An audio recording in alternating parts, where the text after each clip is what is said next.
Let's go Mets. Let's go Mets. Let's go Mets.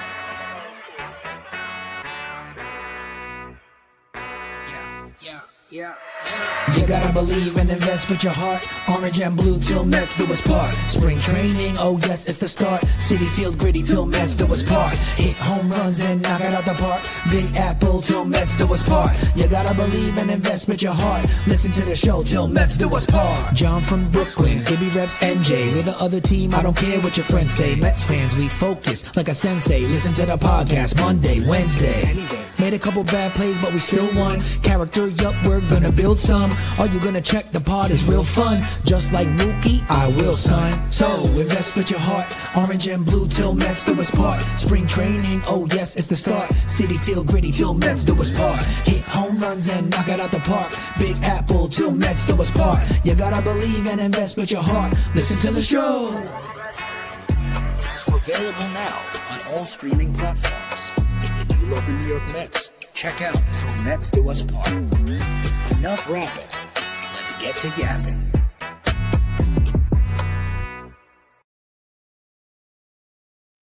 Yo, what's going on, everybody? Welcome into another episode of Til Mets Do Us Part. We are live on YouTube, live on Twitter, live on Substack, like we are each and every single week. We say 5:30 p.m. Eastern, but anybody who watches the show every week knows that it's kind of like a sliding 5:30 p.m. here, starting at 5:37 East Coast time. John Saponaro out in North Hollywood, California, and that means my co-host Matt Ibanez holding things down back in New Jersey. Ibby, look, we got a lot of stuff to talk about.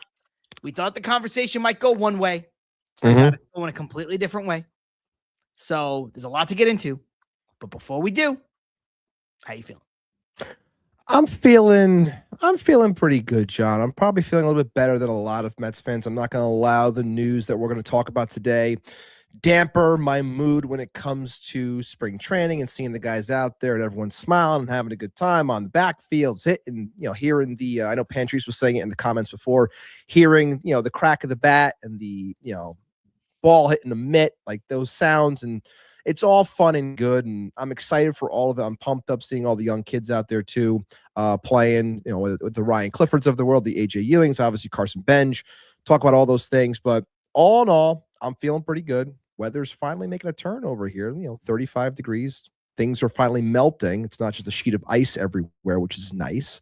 But like I said in the description, the air is cold. It's freezing, but spring is in the air. Hope is there. I'm feeling excited. Wednesday, red lights on. Let's have some fun. Shout out to everybody who's in the chat. A little bit low numbers right now, but so it goes. I'm sure more people will continue to join in, not only in the chat, but viewers as well across all of the aforementioned platforms from earlier. Should mention at the top of the show, by the way, because I usually save this for the very end. If you miss any of the show, you can go back and listen to it on audio. We're usually posted a couple hours after the live show is done. Wherever it is you get your podcast, Apple, Spotify, Amazon Music are the main places. And Ibby, right off of the rip, we have a $4.99 super chat from Brad. Shout out, Brad. Thank you, brother. Saying that we need the intro song released as a single. We could probably find a way to do that. We got to hit up Zeps. We got to hit up Bruce Beats. We got to, people want it. Other people have mentioned this before. It hasn't been brought up in a while, but thank you for the super chat.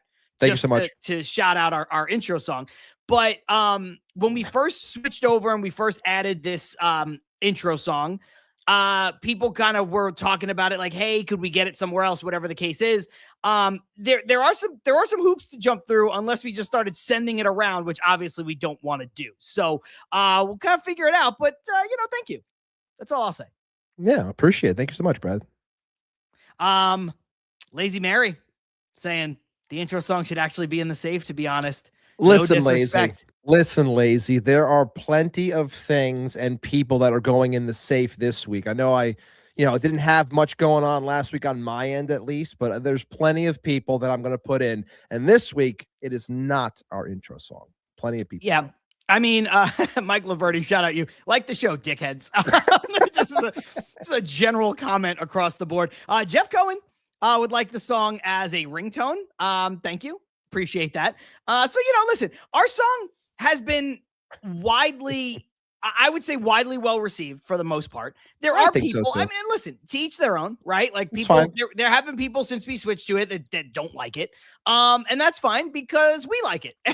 And ultimately, it kind of scratches the itch of what you and I were looking for in an intro song. So, you know what? We're into it. We like it. If you don't like it, sorry. If you do like it, that's great. And maybe we'll figure out a way to, like I said, get it out there for some consumption. But you know what? Like I said, it's a little difficult to do. It's very hard to hate on John with his Wu-Tang outfit today. Yes, this is my Wu-Tang Run the Jewels concert shirt. So if you like Wu-Tang, you like Run the Jewels, you're all right with me as well. Speaking of good rap songs. Anyway, Ibby, I think the best way to kick this thing off is probably to talk about the biggest news, which is Francisco Lindor. Probably by this point has undergone surgery. They said it was going to be today. I don't know too many surgeries that take place at 6 p.m. unless they're an emergency surgery. So I'm sure that surgery has already been done on the hamate bone.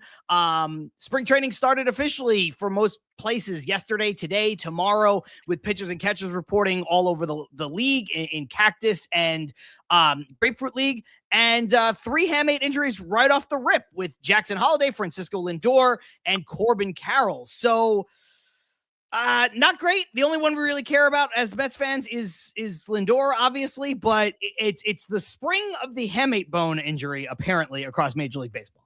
It's reminding me of that one season in the NFL where like everyone came down with Liz Frank and everyone's like, what the hell is Liz Frank? And then every single player had it. Like everyone seeming to break their hamate bone and having surgeries on it. But it sucks. I mean, I feel like the Underdog baseball account over the last 48 hours has been like a sniper, just constantly putting out player news after player news, and everyone's hurt. The 3 you mentioned, a bunch of arm injuries as well. Spencer Schwellenbach, which obviously affects the Mets when it comes to the Braves.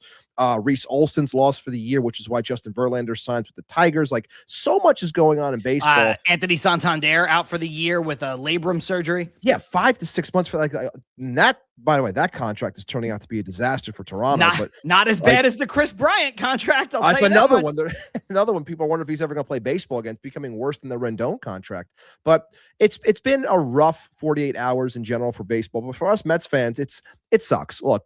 I put out a TikTok and a short yesterday, just, talking about the breaking news itself when it came to the hand and obviously the Soto stuff, which we'll get into a little bit later. But the Lindor stuff, I wasn't trying to get too down on it. I'm still not going to get too down on it. I know some people want to, scream to the heavens and be very downtrodden about the entire situation. Oh my God, it's starting already, this and that. What about the depth? What about, or to say the lack of depth? We don't have a shortstop and this and that. So many guys playing out of position, blah, blah, blah, blah, blah. Look, it's good that it's happening now.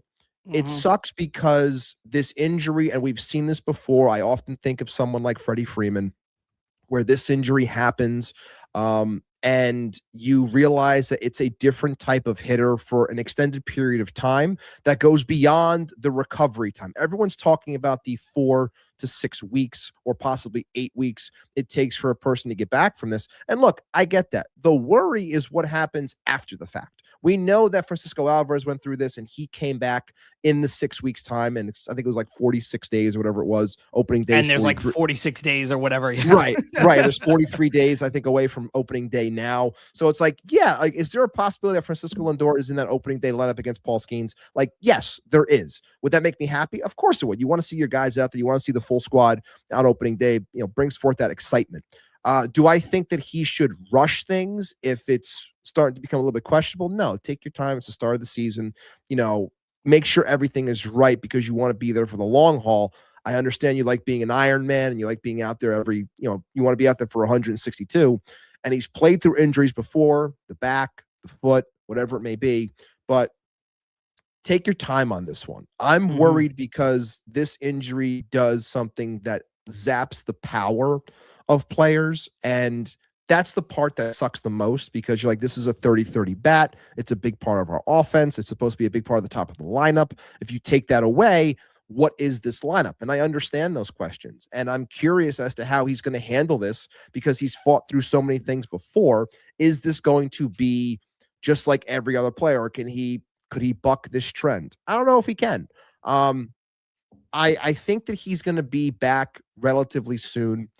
I do believe that I think it was Dr. Cho on Twitter, who's one of the, the football docs that post all things like fantasy football. He started talking a little bit about baseball, and he was mentioning how, this injury, while it takes 4 to 6 weeks, you're looking at more like 3 to 4 months until the person feels, 100%. So that's putting us at what, like late June, July, potentially. Yeah. Like we have we have Francisco Lindor back.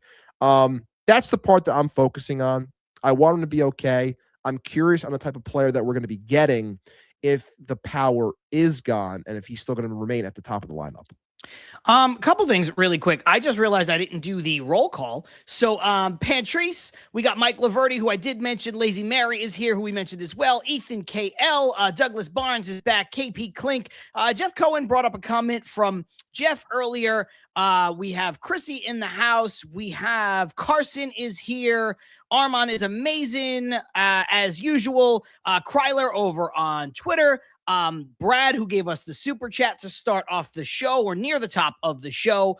And I think, like I said, numbers are a little light compared to what we usually have to start a show. Oh, J Mac Customs in the house saying Anthony Rendon's on there.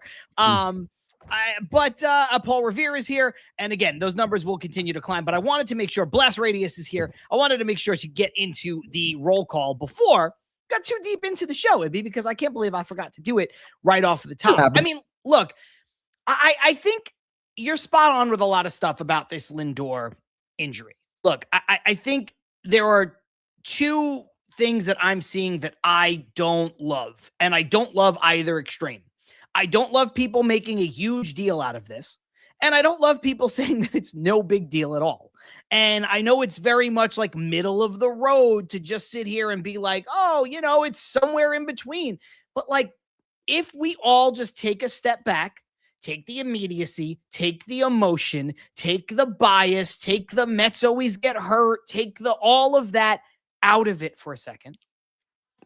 The truth is, it's something that we have to worry about because it's a injury that requires surgery to a main component of our baseball team.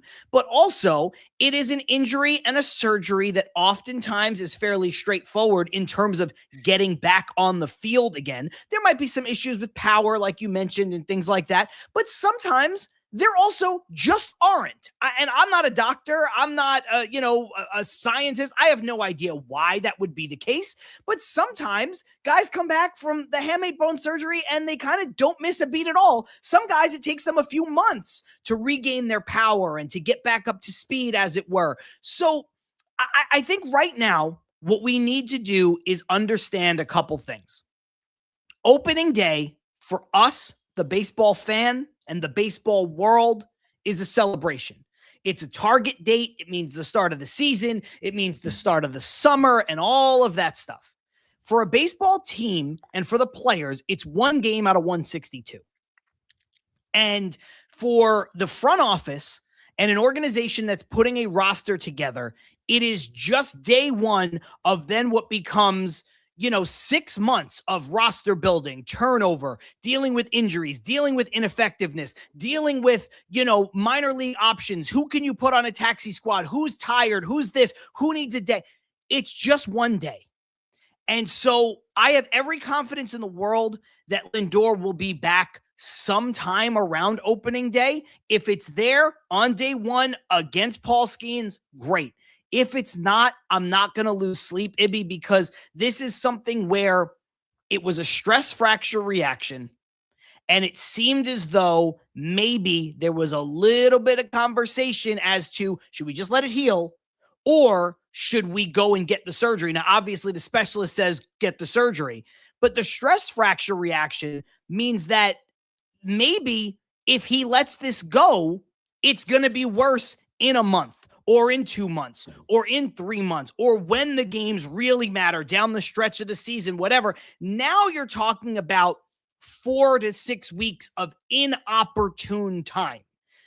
if you're going to pick a good time, this would be the best of the possible times for this to happen, is right near the beginning of spring training.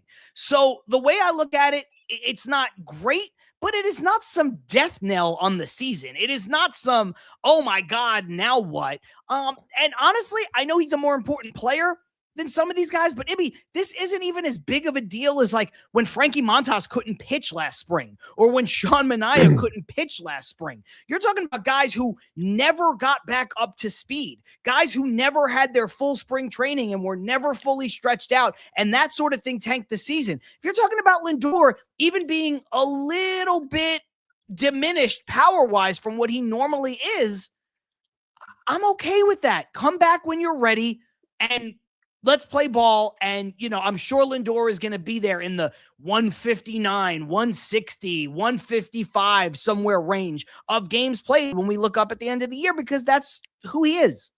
So, yeah. And I think when it comes to that, I think what maybe it's like, I don't want to say it's bothering fans, but maybe it has them worried. It's like, you should come back when it's proper. Don't just come back because you want to be that guy. Like when I hear Mendoza say, like, I'm not going to bet against Francisco Lindor, he's going to be out there for us. Like, look, I believe that the guy is strong-willed enough to, go about his recovery and get out there as quickly as he can. But at the same time, and I said this last year too, when it came to the broken toe, I was like, I wanted him to take like 2 weeks off, and then he like powered through it. And we saw how the numbers like severely dipped. Look, the numbers might see an effect anyway because of the zapped power and how he might be like trying to regain the strength throughout this entire thing. But no matter what, like the beginning week of the season, like if you're still feeling a little bit off and you're feeling like the body's just not there yet, you're not comfortable, like there's no reason to rush out. Like I said, this is a long marathon of a season. It's a big one because you want to have a big bounce back from what happened last year. Like, just make sure you go about it properly. And I'm sure that the Mets are going to take the proper precautions because we have the right people in place for this organization, as opposed to the scars and nightmares that this team or that this fan base has from, yesteryear. Jump into the comments here. A lot of good ones. This one from before from Ethan. John and Carson have a beanie off.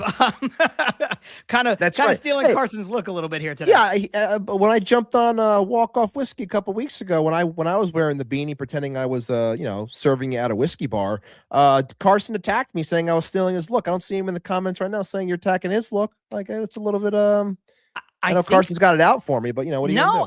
I just think he's got it out for me. He doesn't like me. I think I wear beanies a little bit more often than you do on camera. I think Carson is the beanie guy, but I think I've worn beanies more on this show than you have. So I think that's what it comes down to. By the way, speaking of Carson and Mets Weekly and Walk-Off Whiskey, there will be no Walk-Off Whiskey this week. I was planning on doing it, but I am going to join Carson and the Mets Weekly boys on their show doing a off-season sort of wrap up grade, the off season for the Mets as we head into spring training in earnest. Ibby was going to try to be there. Ibby cannot make it, but it kind of works out because the last time you and I were supposed to be on with Mets Weekly, I couldn't make it last minute. You did it. So now I will represent our show over on Mets Weekly Friday at 7:30 p.m.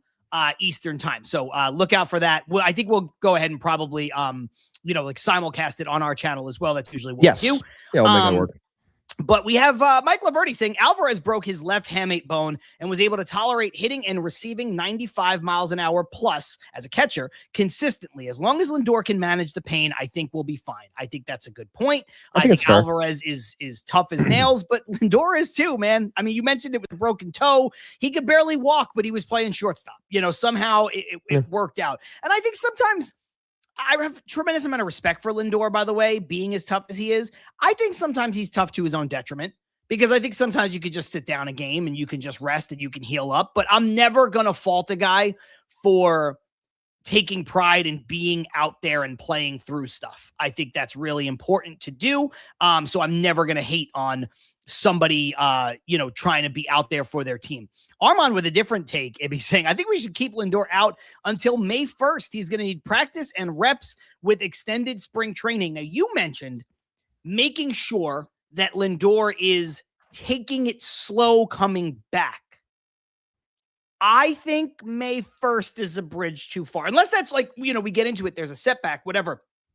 But I think calling it today, May 1st, to me, that's a bridge too far. I don't know how you feel about this. Look, I understand where he's coming from. Like I think that this is something that it's hard to look at this right now on February 11th and say like this is what should happen. It's like I think it's something that's going to evolve as we get closer and closer, and they'll have a better idea of how he's looking, how he's feeling, and then they can say, look, he'll be ready for opening day. He'll be ready for the second series of the season, or he might be ready after the first road trip, or like whatever it may be. Like I think it's hard to look at it right now and say like be definitive about it, but I understand where Armand's coming from. I just think that something like that would be determined once we get a lot closer towards the kickoff date. Yeah, I just look, is that possible? It is. Would I be distraught? No, because again, you want to make sure the guy is ready and 100%.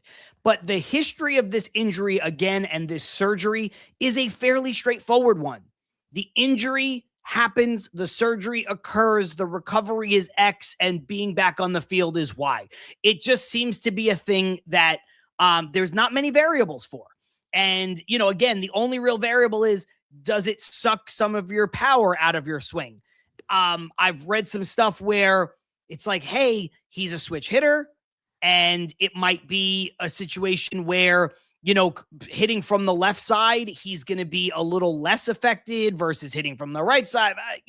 I don't know. Again, I've not suffered this injury, and I'm not a doctor, and I don't have to hit 95 plus, 6 days a week.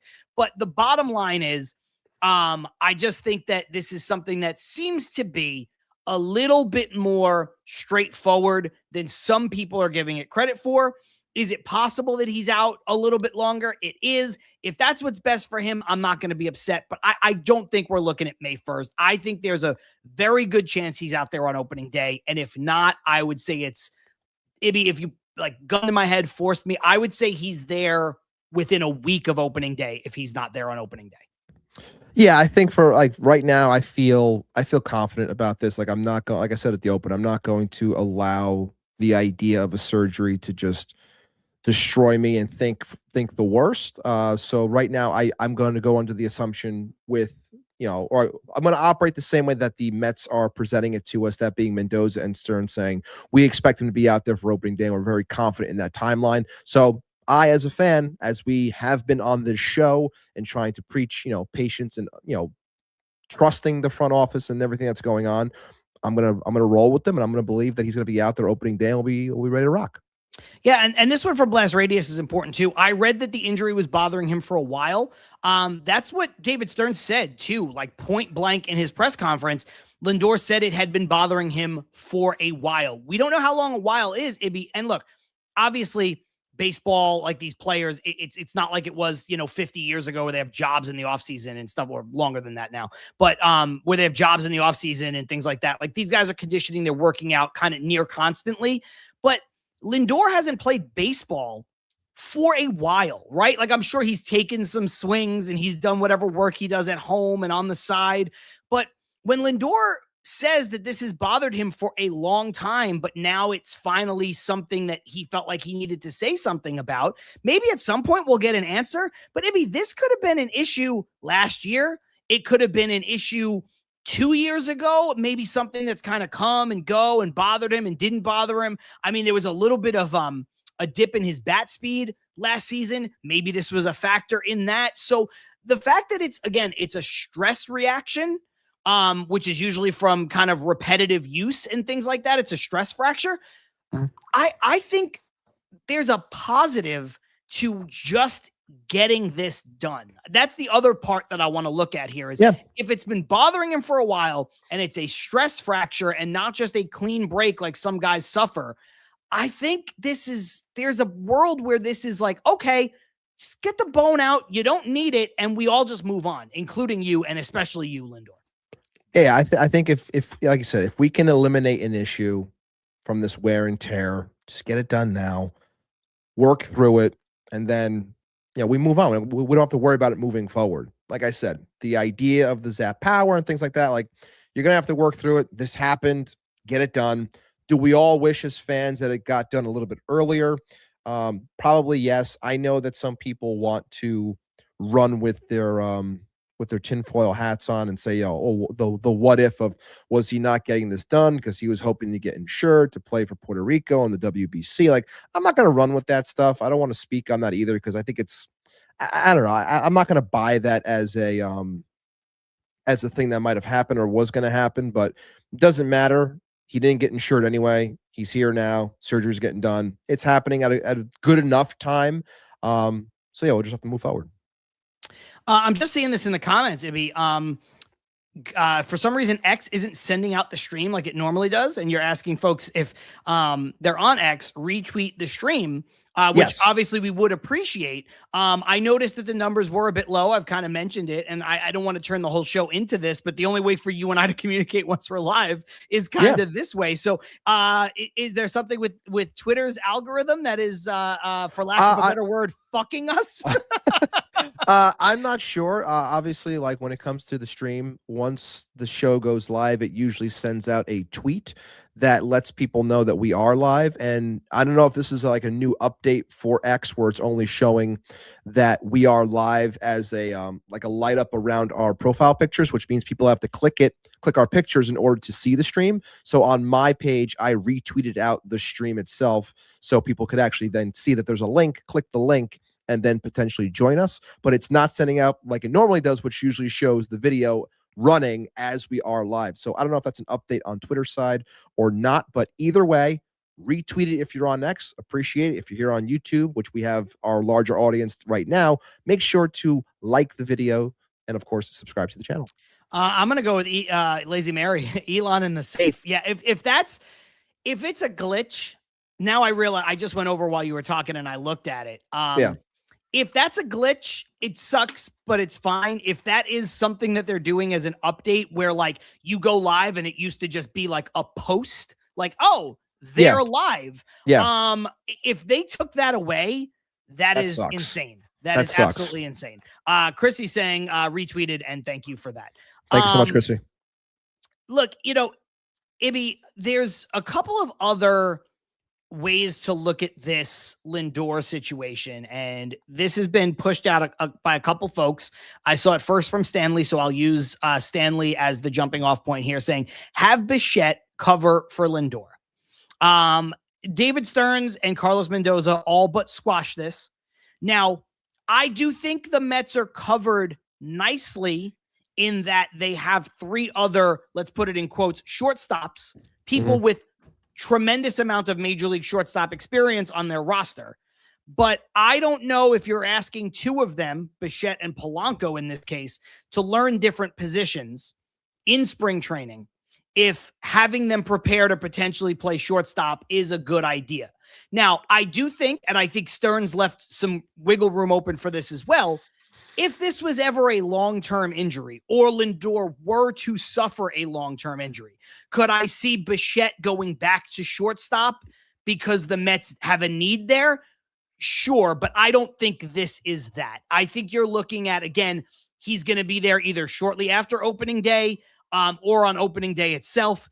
And if that's the case, you're not going to pull one of these guys, especially Bichette, who's basically playing in a contract year, back to shortstop. I think some of these other folks can cover it just fine. And maybe that person is Ronnie Mauricio, who knows? But I think the only way you're seeing Bichette or any of the other everyday players being displaced over to shortstop is if there was a long-term injury, and I don't think this qualifies. Yeah, I think that's an ultimate, break glass in case of emergency type of thing. We've talked about this on the show when it comes to the kids too. Like, repetition is everything. You got to get your reps in order to get better at a certain spot. And I think someone like Bichette, even though he's played shortstop his entire career, is athletic enough to do it. Not the greatest of shortstops, but could do it. I think that they're making the right call in terms of saying, this guy is playing third base. We're not moving him off. We want him to get his work in, get comfortable, understand the position, understand the angles, what have you. Like, that's the right call. They can figure out who's going to play shortstop. Like, I'm not worried about that. How, whoever they choose, I'm fine with it if it gets to that point where Lindor is out and you need something for, the opening series of the season. And, I just think that if Lindor is out and you can't handle yourselves, against Pittsburgh, that opening series, then we have some more problems because you should be able to handle him not being there for that given series. But yeah, I think that if we're worried about the short term aspect of it, I think we're going to be okay. Even though it might not look pretty on paper, like you're saying, Ronnie at short, like Ronnie at short, and then it might be like, or Bruhan at short, like, oh my god, like really, like if it's just short term, you just swallow it. It's no big deal, and then you move forward. But I'm not too worried about it. I'm really not. Yeah, I mean that's why Ethan, and I'm echoing everything you're saying here. If the rehab goes as planned, none of this matters. Again, this is more of, like Ibby said, in case of emergency, break glass. Maybe you go in that direction, but that's not where we're at now. And likely it's not where we're going to be for this particular injury itself. It's just not going to be a spot where Lindor is missing extended enough time where you're going to have to change wholesale your entire plans for the season. And that's kind of what that's kind of what we're talking about here when we're talking about Bichette. Look, if Bichette played last year at third base and played a full season at third, and now he's coming over here and he's your third baseman, but he has a ton of experience at shortstop, right? Maybe that's even a different scenario. Hey, play shortstop for a couple of days. Like we saw Alex Bregman and Manny Machado do that at times in their career. Guys who came up as shortstops, but played the bulk of their time in the major leagues at third base. But then when Correa went down, Bregman played some shortstop. Manny Machado went back and played shortstop, specifically, I think, with the Dodgers, but at different other points with Baltimore as well. And so it's like, yeah, that's a little different than what we're talking about here, because these are guys who were doing both at a high level. You're talking about a guy who was a bad shortstop, now trying to learn a different position where I think he can be very good, certainly better than he was at short, but I don't think it's fair to ask him to try to do both at the same time with none of those third base reps under his belt. It is an interesting situation, though, Ibby, because I tweeted out something earlier, and I do stand by this. The Mets, by trading Luis Angel Acuna and trading Jet Williams in the span of a few days, really, they have set themselves up where they don't have a tremendous amount of shortstop depth, like legitimate depth, in the, I said, intermediate future. Right? If they need a short-term replacement, I think they're fine. I think you can slide a guy over there for a day or two. You're going to have a guy on the roster who could back up second base. I don't even care if it's Marcus Semien that has to play there for a day or 3 days or whatever. They're fine there. I think long-term, even if Elian Pena or Wandy Segan, they don't stick at shortstop, they're drafting a lot of guys who are shortstops. They're far down the road. Maybe they stick, maybe they don't. We'll see. But I think there is definitely a hole here with regards to the Mets, and if Lindor missed time in July and he missed a month, that's where there's a problem. I think if Lindor is hurt in 2027, that's a problem. So I think there's this, like, not short-term. I think short-term, they're okay. I think long-term, they'll be okay. Intermediate term, they don't really have a lot of organizational depth, and that's where this argument becomes a little bit more fair to me.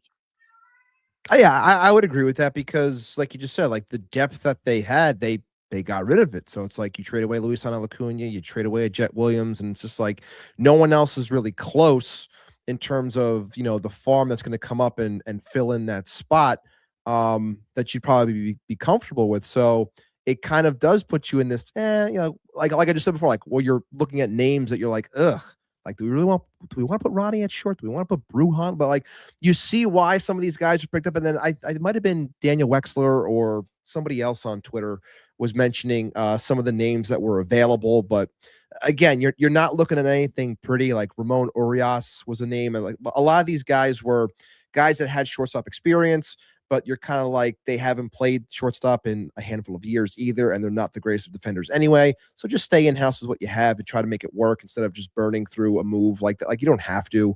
But I would agree. Like, I would understand the concern for, those handful of games, hopefully in the intermediate, but hopefully things, go properly. We don't have to worry about this at all. Carson saying, "Oh no, our 5'1" shortstop options are gone." Let them rest, Carson. Let them rest. GSD over on Twitter saying, Christian Arroyo, and Ibby, I will say this, and then we can kind of put this conversation to bed because, we have other things to get to, but this is important enough to spend 30 minutes on. I do understand that, but I think if Lindor can't go, Stevie Mac, Kevin Parada, future shortstop, maybe the most unathletic prospect the Mets have had in a very long time. So oh my God, that's like extra funny. Lazy Mary, I didn't know Wardy was a shortstop. Oh my God. Lazy Mary has beef with Wardy. We do not have beef with Wardy here. We have no beef with Wardy. No, it is funny. Armin saying Luis Rengifo, Ramon Urias, and Mr. OMG are the free agents that can play shortstop. Oh my God. They can go in the safe and stay away. Go ahead. Hold on. I mean, seeing tweets about Mr. OMG, Jose Iglesias, guys. There is no better way for me to know that you don't know baseball than if you're advocating for the Mets to sign.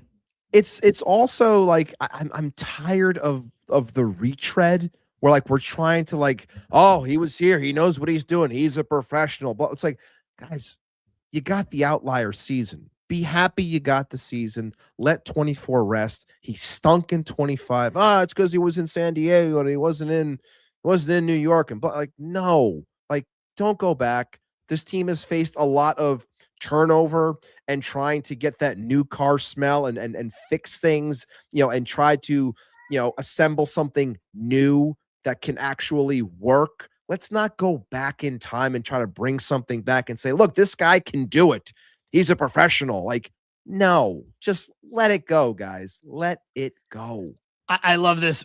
Right as we were talking about it, Ruben type, he goes, maybe bring Iglesias back. And then once we started, he goes, oops. I love to see you join us, Ruben. That's great. That is great though. That I do love that. Oops. That's great. But I even like, here's the thing too, not to be like an ass. Like, I like how Ruben's like, maybe ? LOL. Like there's even an awareness there where you're just like, like where it's like Ruben is realizing like what they're saying is like, it's probably not even great. It's not a great option, and that's why never in my life did I ever think we would star a comment or bring up a comment that just says Christian Arroyo.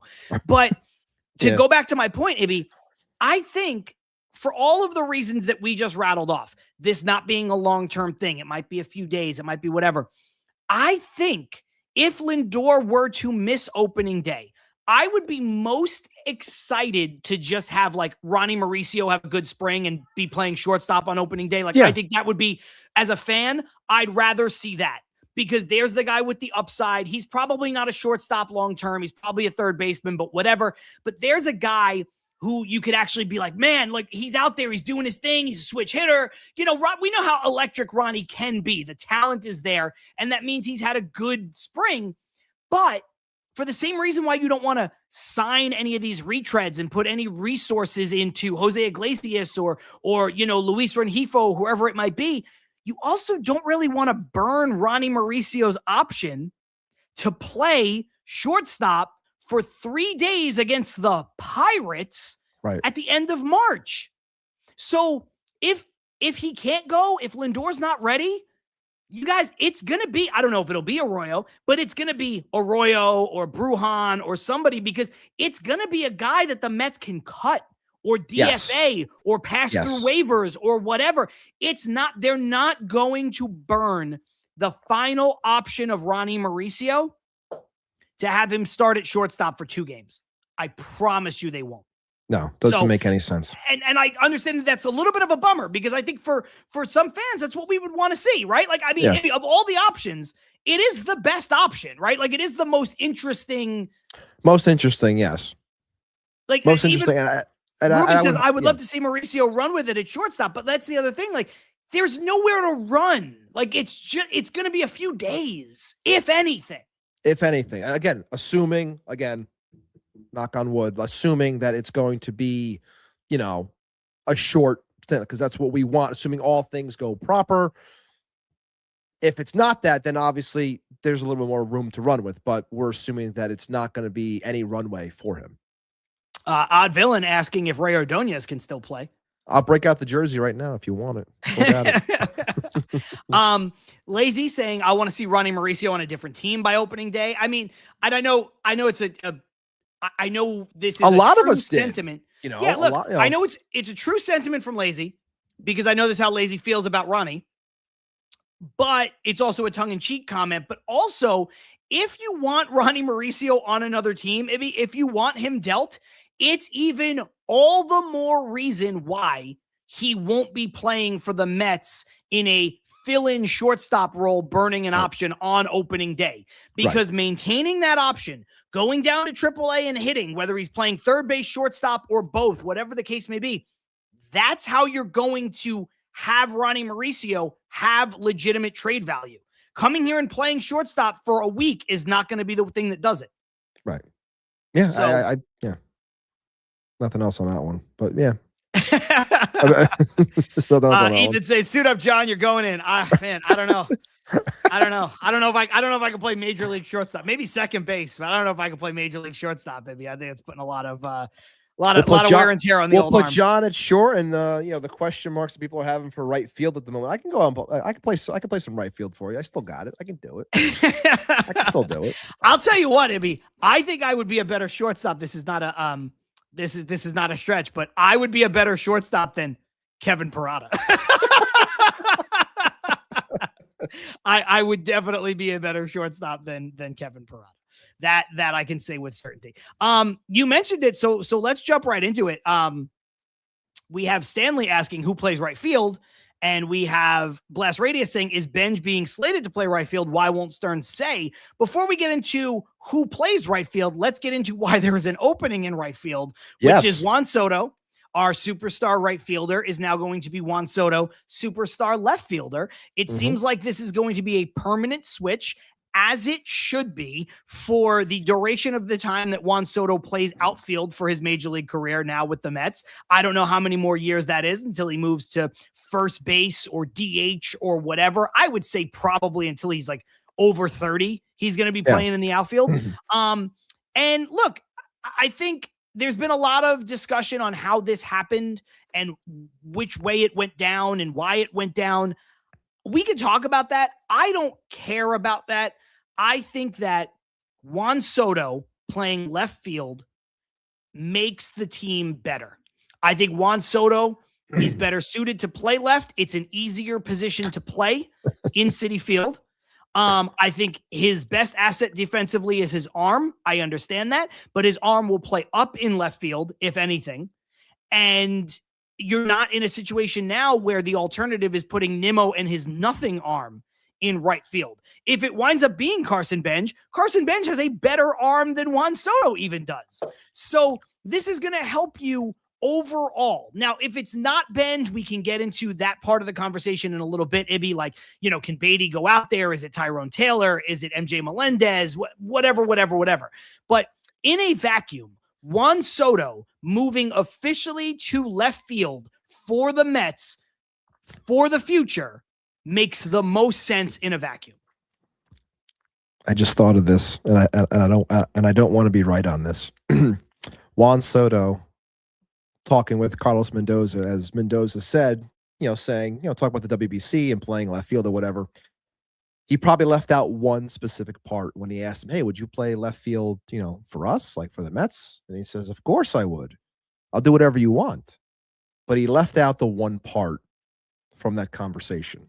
And the one part was, yeah, sure, I'll play left field for you if the person playing right field is Starling Marte. The return of Marte is the only reason. Yeah. Because Soto runs everything. Starling Marte is going to be the starting right fielder for this team because Juan wants it. And he says, the only way I'm going left, you have the nerve to ask me this. You sign me as your superstar right fielder. I'll go to left if my mentor gets to play right field. And only him, nobody else. No, but in all seriousness, that was dude, funny. That was good because like, you actually had me for a minute. I was like, oh, where is he going with this?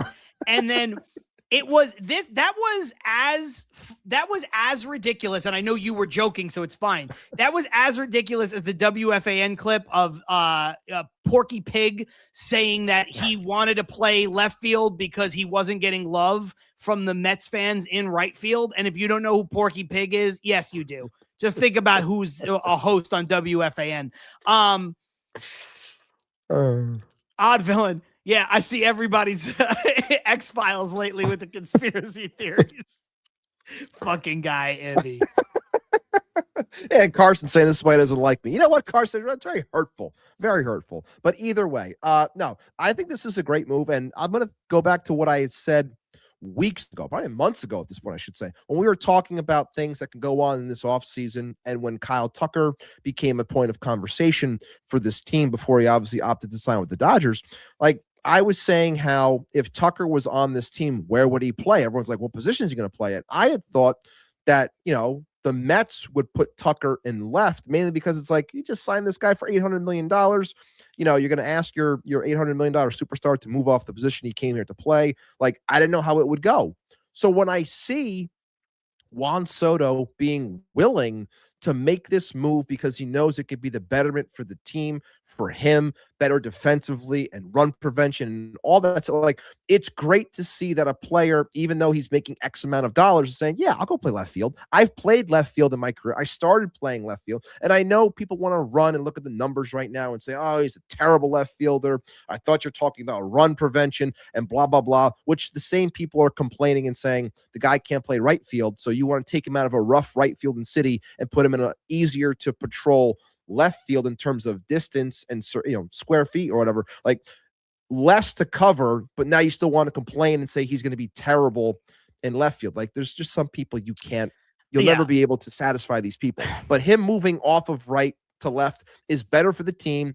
It's better for him. And I'm still of the belief that the right fielder for this team is going to be Carson Bench. I know he has to go out there and provide and show something in spring, but correct me if I'm wrong, chat, and maybe John, but I thought that Stearns, somebody asked him a question like this, and maybe I heard it wrong, but I thought Stearns' response was, we want Carson to obviously come into camp and do well, but his results are not specifically going to be the tell-all if he makes the team or doesn't make the team, like something along those lines. It was basically where the thought process is like, traditional stats aren't going to matter. Like, there's no benchmark. Like, he doesn't have to come into spring and hit 300. He doesn't have to come into spring and do, it's like, I think he also, like, he basically alluded to the fact that they're going to be watching Benj to see if he's ready. Yeah. And that is a very nebulous way to describe it, but I think that's the best way to describe it. Like, talent evaluators from Major League Baseball, like from a Major League Baseball team, those who believe in analytics, those who believe in the eye test, those who believe in a combination of both, are going to decide if Benj is ready.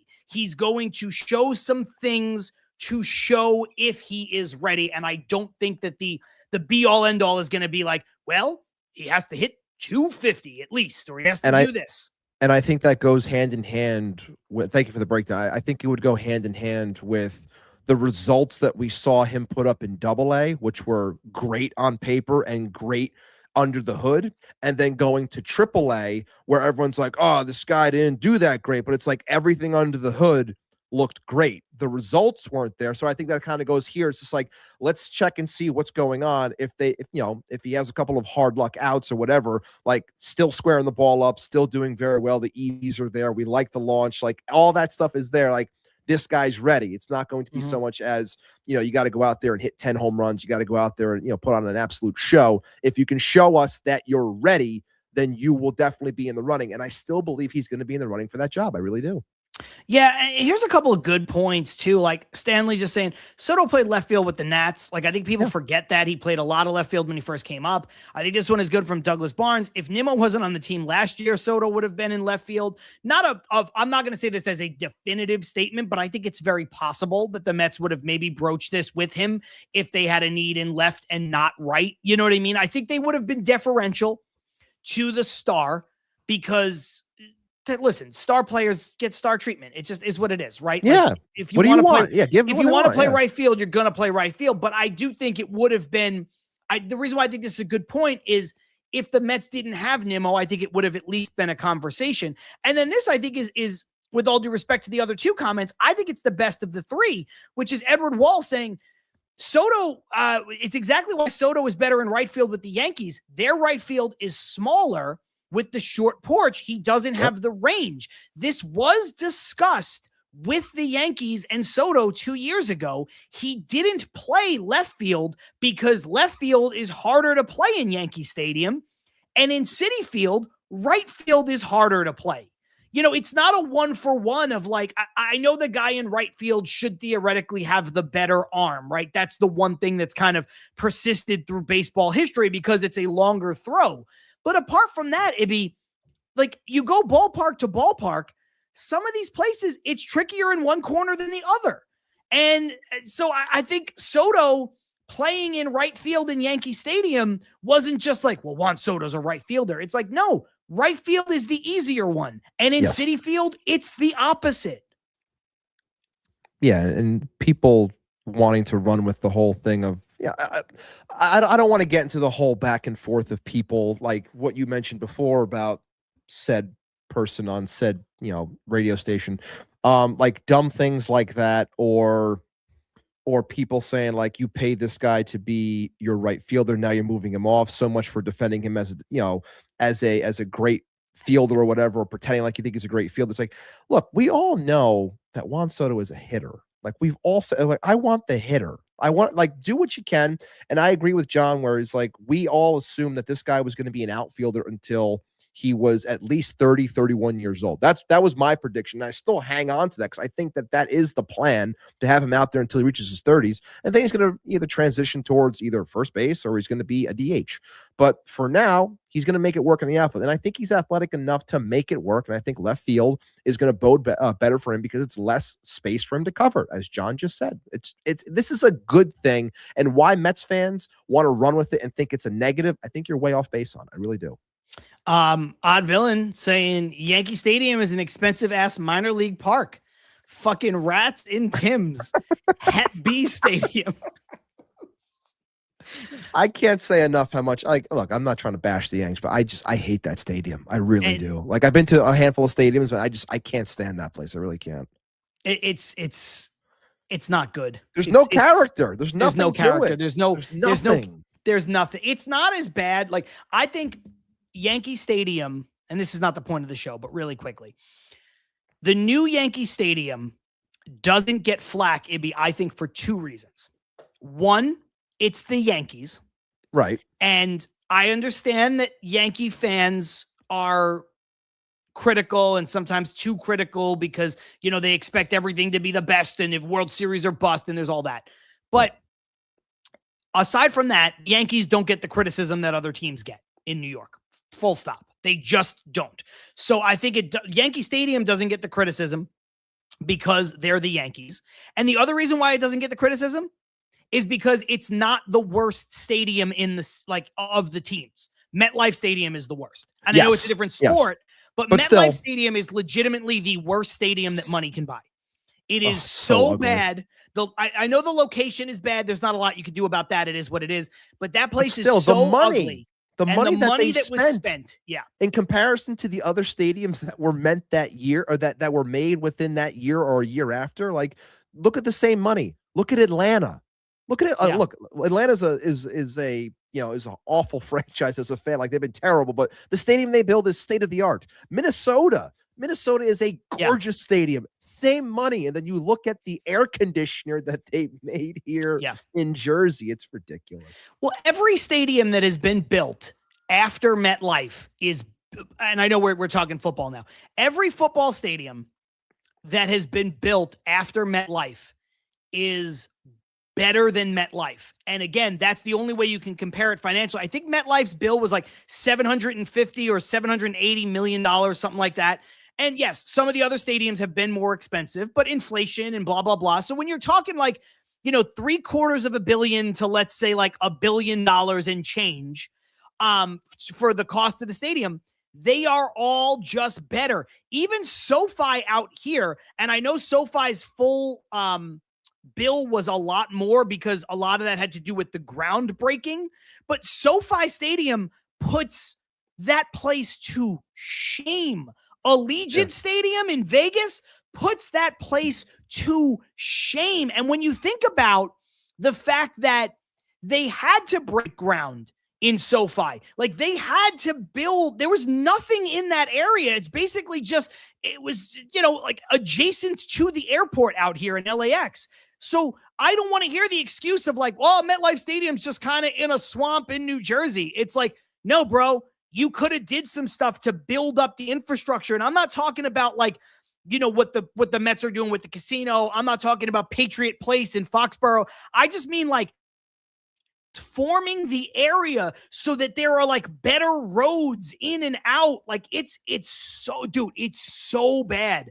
MetLife Stadium is the single worst stadium I have ever been to. It is. Oh no, actually, I have to take that back because I've been to Oco Coliseum or whatever they call that place. That place is worse, but that place is worse for different reasons. Yeah. Just pound for pound, when you think about the money spent and how new it is, MetLife Stadium is the worst. It is. But anyway, Yankee Stadium is it's close. It's just it's like a big gray blob on the map. Yeah, it's again, just to keep it simple, it lacks the character. And when you compare it to old Yankee Stadium, everything in old Yankee Stadium was like on top of the field, and you felt everything. And look, let's just be honest, like the type of fan has like the fans themselves have changed, and the overall goal of what the stadium wants has changed over time. And the Yankees want their money, and everyone wants their money, but it's just become very corporate and away from, it's not on top of the field, and the people that are going to the games are a little bit different. I don't care for Michael Kay, and I have some words about him shortly, but he did say something years ago that I agree with, and that was, when you go to baseball games, there's not, especially Yankee Stadium, it was like, there's not a lot of beer drinkers anymore. There's a lot of Chardonnay sippers. And I thought that was a great way to put it. And I have felt that way for a long time. True, but he's such a pretentious asshole. He is. He is. That is like, I thought that you're was right, good. but you're like, I have a hard time with that one, Ibby, because I didn't know that. But yeah, so this is the first I'm hearing it, and I don't want to like trash your point, because I do think I think you're right in terms of like somebody in the comments said like the Yankees are too corporate. And I think that's true. Like you're losing some of like the real baseball fans, but like, of course, Michael Kay would say that because he is so pretentious. And the problem is, Ibby, I think why I take umbrage with that. Yeah. Michael Kay's a fucking Chardonnay drinker if I ever saw one. It's fair. It's fair. That big-headed douchebag with his quarter zip could Don't barely worry. get it through Don't the worry. fucking hole of the shirt. He's going somewhere soon. Don't worry. He's going somewhere soon. I'm sorry. Odd villain saying when Metropolitan Park and the development across the street is built, Yankee Stadium is going to look like a crack. Lazy Mary saying the design of MetLife looks like one of those box vapes. Go one. Another one. This one is totally off topic as we go into the break, but there's not going to be another point for me to bring this up, and I have to. Odd Villain said Kevin Parada looks like he survived an assassination attempt when he swings. That is so funny. That's a swings good one. like he survived an assassination attempt. Oh, sorry, Lazy. Sorry. Ow, John, I have my headphones in. It's fair. My bad. Oh my god. Okay, I think we should go into the break. We come back out. We can talk about the rest of the right field situation fallout. We talk about Carson Bench and Brett Beatty, MJ Melendez, maybe somebody, Tyrone Taylor, somebody who's not on the roster, whatever. There are options to explore, and I think it's worth at least having a little bit of a conversation. I think it's going to work itself out in spring training, but you know what? Spring training hasn't started yet in terms of games. So for February 11th, I think it's a perfectly fine conversation to have. So we will have that conversation when we come out of the break. Shout out to everybody who did retweet the show as we figure out what the hell is going on with Twitter. Thank you for that. Continue to do so. Like the Please show on YouTube and all that fun stuff. If you want to, if you're watching for the first time and you're like, what the hell is this break? Just a quick reset, 30 seconds, and we will be back with you. John Saponaro, Matt Ibanez, Til Mets Do Us Part, live on Twitter, live on YouTube, live on Substack. We will be right back.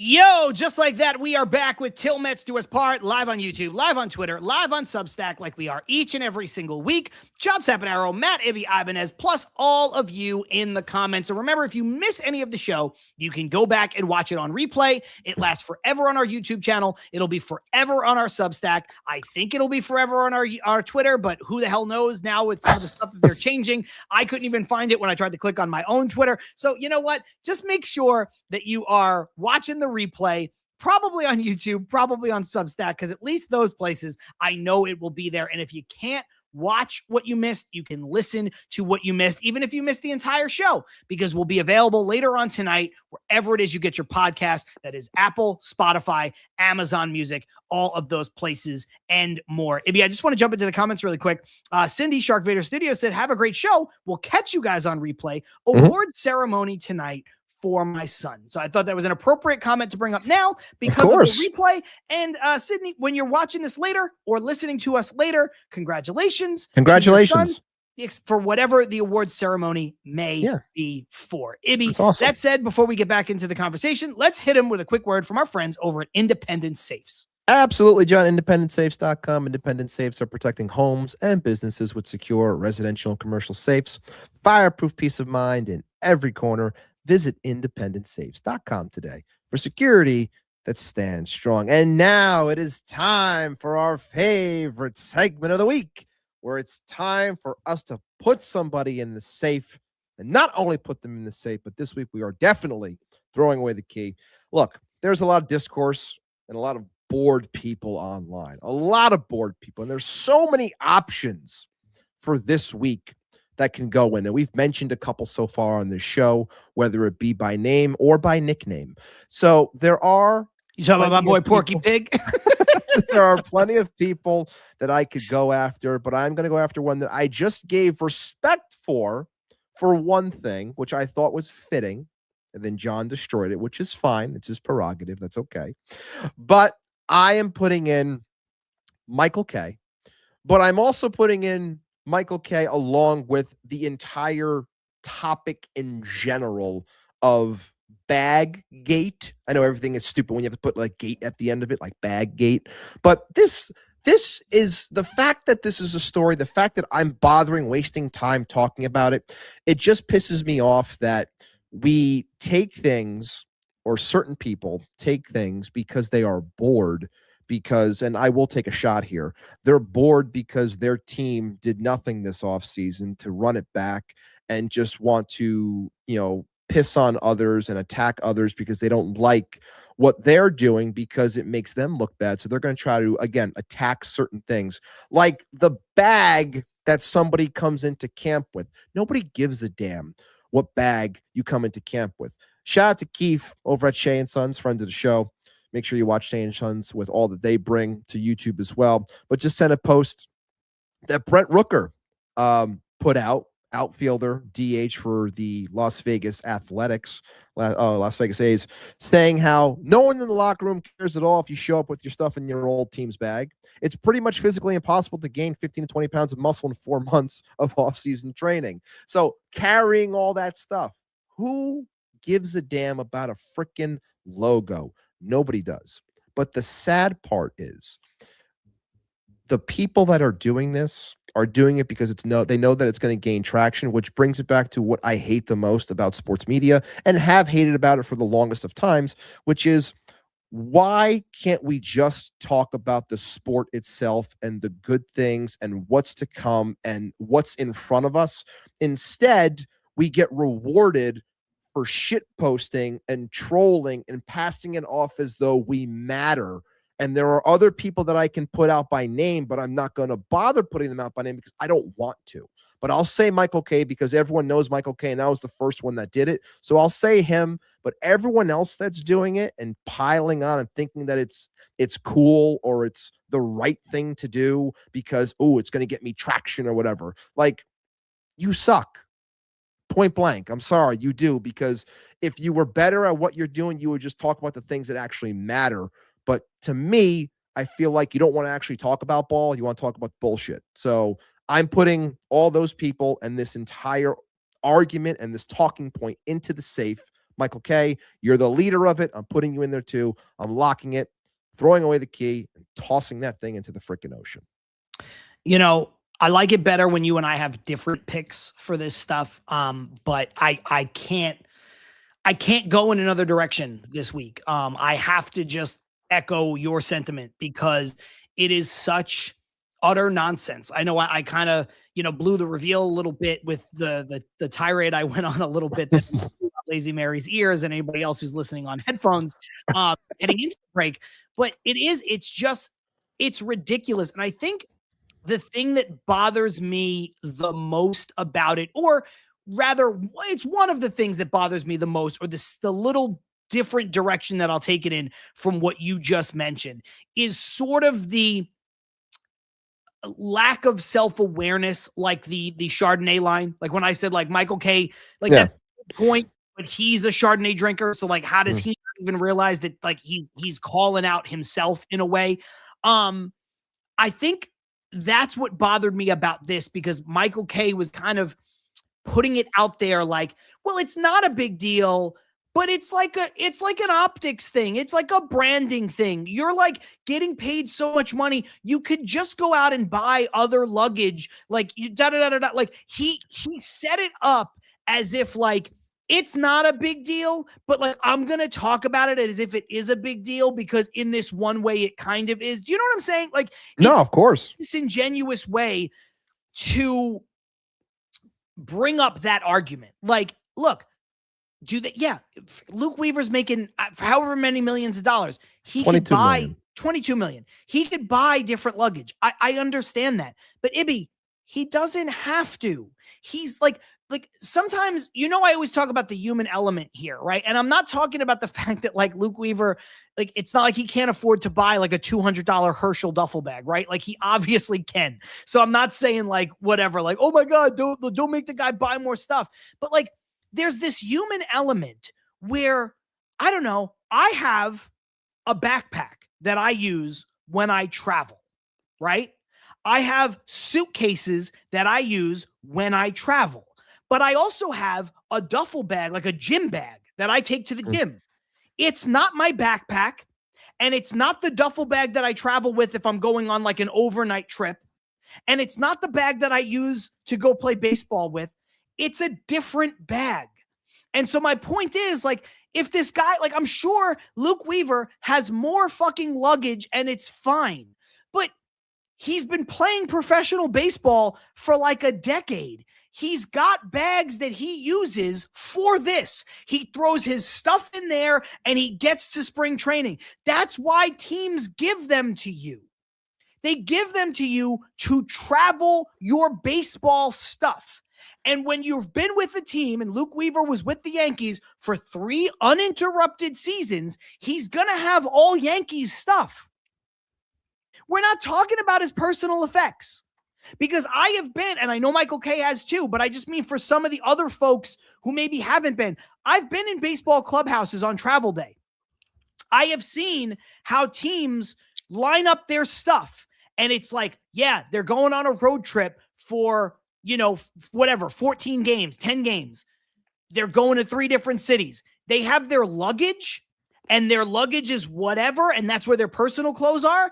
And then they have like a Dodgers duffel bag filled with whatever stuff they're bringing for the game. Like certain stuff gets traveled certain ways. So to me, like it's such a non-story. It's such an obnoxious way to talk about this. And I want to just give a shout out to Luke Weaver, who I guess felt like he needed to address this, which is ridiculous. The fact that he had to answer it. Yeah. Yeah. I mean, like it's also with Joel Sherman and John Heyman. So like they probably asked them about it, but he said, and I quote, "It's very common to bring your old bag to your new team. I didn't have, besides a couple grocery bags, I didn't have anything to put my stuff in."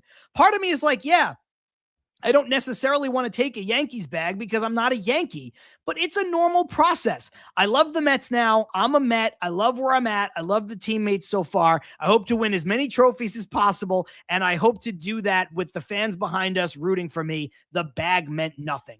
Really good answer. Good for you, but it's something he shouldn't even have to say, and it's so fucking embarrassing that he has to say it. Also on the day, by the way, that the dude who just got traded to Boston showed up with all his Milwaukee bags, and nobody said a damn Caleb thing Durbin. about it. Yeah, Thank you, nobody Caleb gives a Durbin. damn. Yeah, nobody It's gives just- a damn because Yeah. but that shows you why people hate New York too, because all this nonsense becomes a story. And Joe, you're spot on, Joe DeMeo. Duffel bag gate being something epitomizes how stupid people are. It's really is. Like it's so ridiculous that this needs to even be brought up on this show, that we have to. And I know it's the reason why we have this segment of throwing somebody in the safe is because we're try to have fun with things like this, right? Try to inject a little levity and try to, just make sure that we're not talking about weighted runs created plus for 2 hours. Right. It's part of it, right? It's part of the fun. Yeah, of course. Is people being stupid so that we can talk about it. But sometimes it's just so stupid, or when it's the same repeat offender over and over again. Like, how many times do we have to put Michael K in the safe for making something out of nothing when we know exactly who it's going to be and we know exactly why he's doing it? And hey, maybe if your show had better ratings, you wouldn't have to do this. Or maybe if you did this, you would have better ratings. Yeah, and I think that's definitely part of it. I wouldn't be shocked if he was like, I see, I still got my fastball. I can still rile them up. I can still get attention. Like, I still matter. It's like, no, man, this, like, you're doing things for all the wrong reasons, which then brings me back to my point of, I hate how the dumb points are what, drive people and get more attraction, because like, this isn't what we should be talking about. This isn't what he should be talking about. Like, that man's been around the game for a long time. You know that this is stupid. And if you don't know that this is stupid and you actually believe what you're saying, which I don't want to believe that he actually believes what he's saying. But if you actually believe it, you sir need to get your head checked, because who the hell gives a damn about what bag somebody brings in to their new job? You get to a new place, they give you all new stuff. Great. It's my first day on the job. Here's all your new stuff. Here's your whatever it's called, your grab bag or whatever. Like, here's your stuff. Care package. That's it. Like, here's your new stuff. Like, who cares? You don't get it FedEx to you the day you sign a contract or agree to a contract. Like, just get lost, man. Yeah, Joe DeMeo saying Devin Williams had an all-star game bag. He hates both the Yankees and the Mets. Shout out to Mary. I believe it was Mary who tweeted that. He said, like, clearly somebody checks Twitter. That's why he came in with that bag instead. He said it here again. Yeah.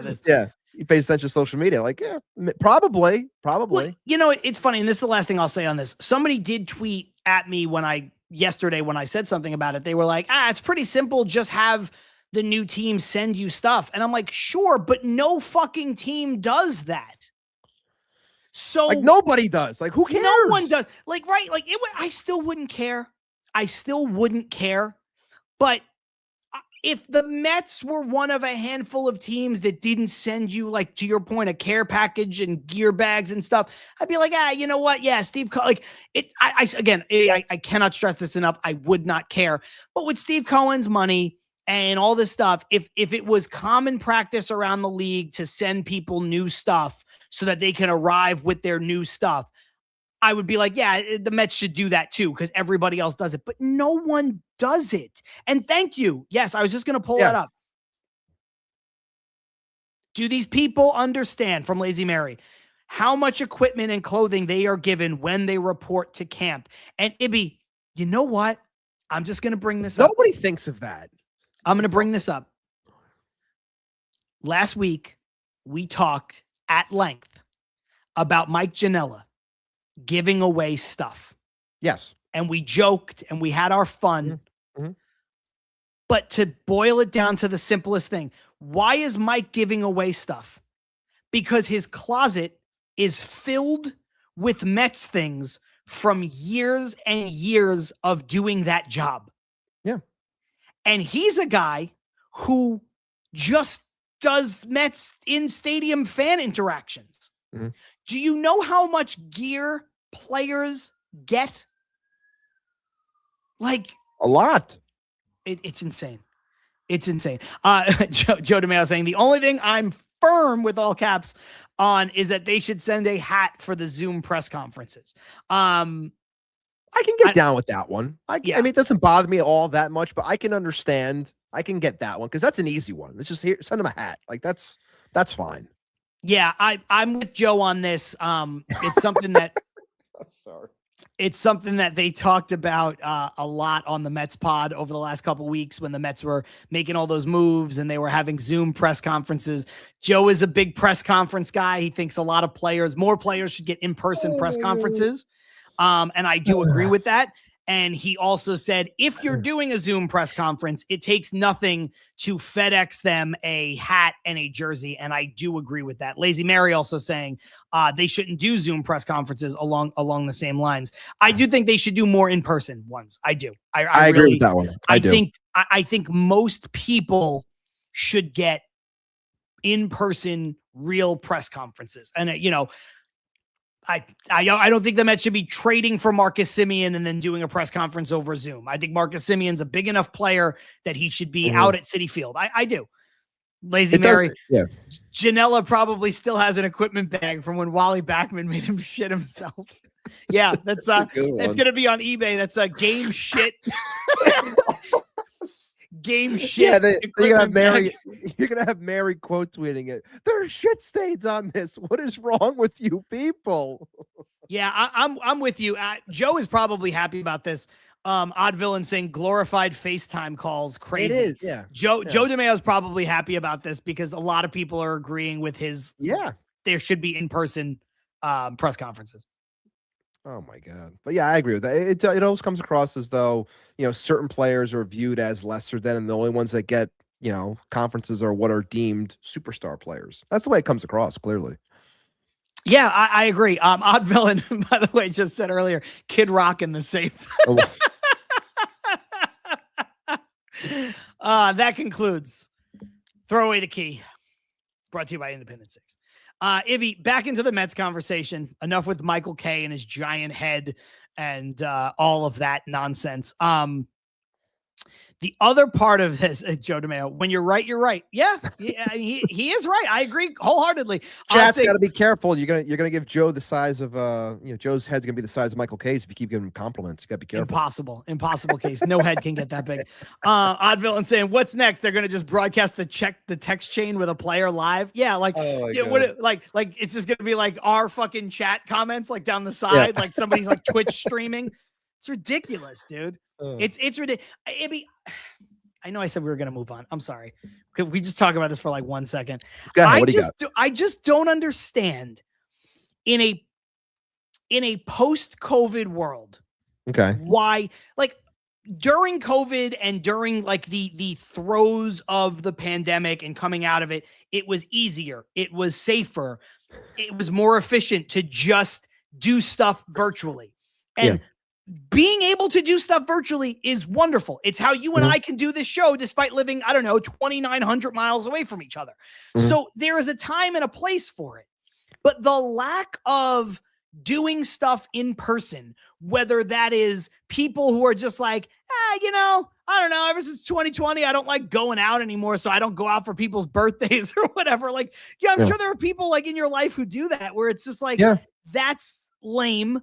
Not doing press conferences for major sporting events and major transactions is lame. And I also think that in a world where so much stuff, I know we've talked about this before, and this is the point I was going to make, in a world where so much stuff is done virtually, have a fucking backdrop, have something, like have lighting. If I have to watch John Heyman one more time do the press conference with Marcus Simeon and he looks like he just got out of bed, it's ridiculous, man. Like, I'm so tired of watching these people just like, so-and-so with the New York Post. It's like, they look like they were in the middle of a fucking bender and a press conference broke out. Like, what are you doing, bro?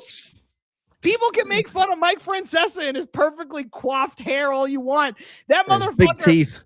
They started simulcasting that show. That guy never missed a comb in his life. Never. You gotta look good. Goddamn veneers you could ever fucking get. That man he made vanity a fucking a point. And I mean, Mary's, I was just trying to move my computer to emulate this, but yeah, saying how like the angle that he gives, you could see up his nostrils up into his brain. Like people that are always like having the phone or the camera like in their face like this. It's like you clearly look as though someone that doesn't understand how this is supposed to work or how to present yourself in a proper way, or you don't have a ring light or you don't have anything to put your phone on, like a tripod or something. Like it looks ridiculous. Comb your hair. If you have hair, please comb it. Lazy Mary. Hey, Marcus, what do you think of my nose hair? That's a good one. John Heyman. And like, listen, Heyman's voice doesn't help. I told you, he's got the weirdest voice outside of RFK Jr. I've ever heard. Yeah, I don't know what happened to him. Dude, he never, like, that's the thing. It's just like, okay, look, some people have weird stuff, right? Like some people, their voice is super hoarse, like every morning, or like, you know, if they don't have the opportunity to talk about, like, whatever. Some people just have stuff that's just a little off about them, right? But like, then do yourself a favor in the other direction. Like, so sometimes John Heyman sounds like he just woke up. So if you sound like you just woke up, maybe don't also look like you just woke up. Maybe also don't film in a dark room where it Pick looks a struggle. like you possibly just woke up. You know what I'm saying? Like, it's just, the whole thing is so odd. Pick a struggle, man. So odd. It's such a fucking choice. Anyway, moving on. I had to bring that up. I couldn't help myself.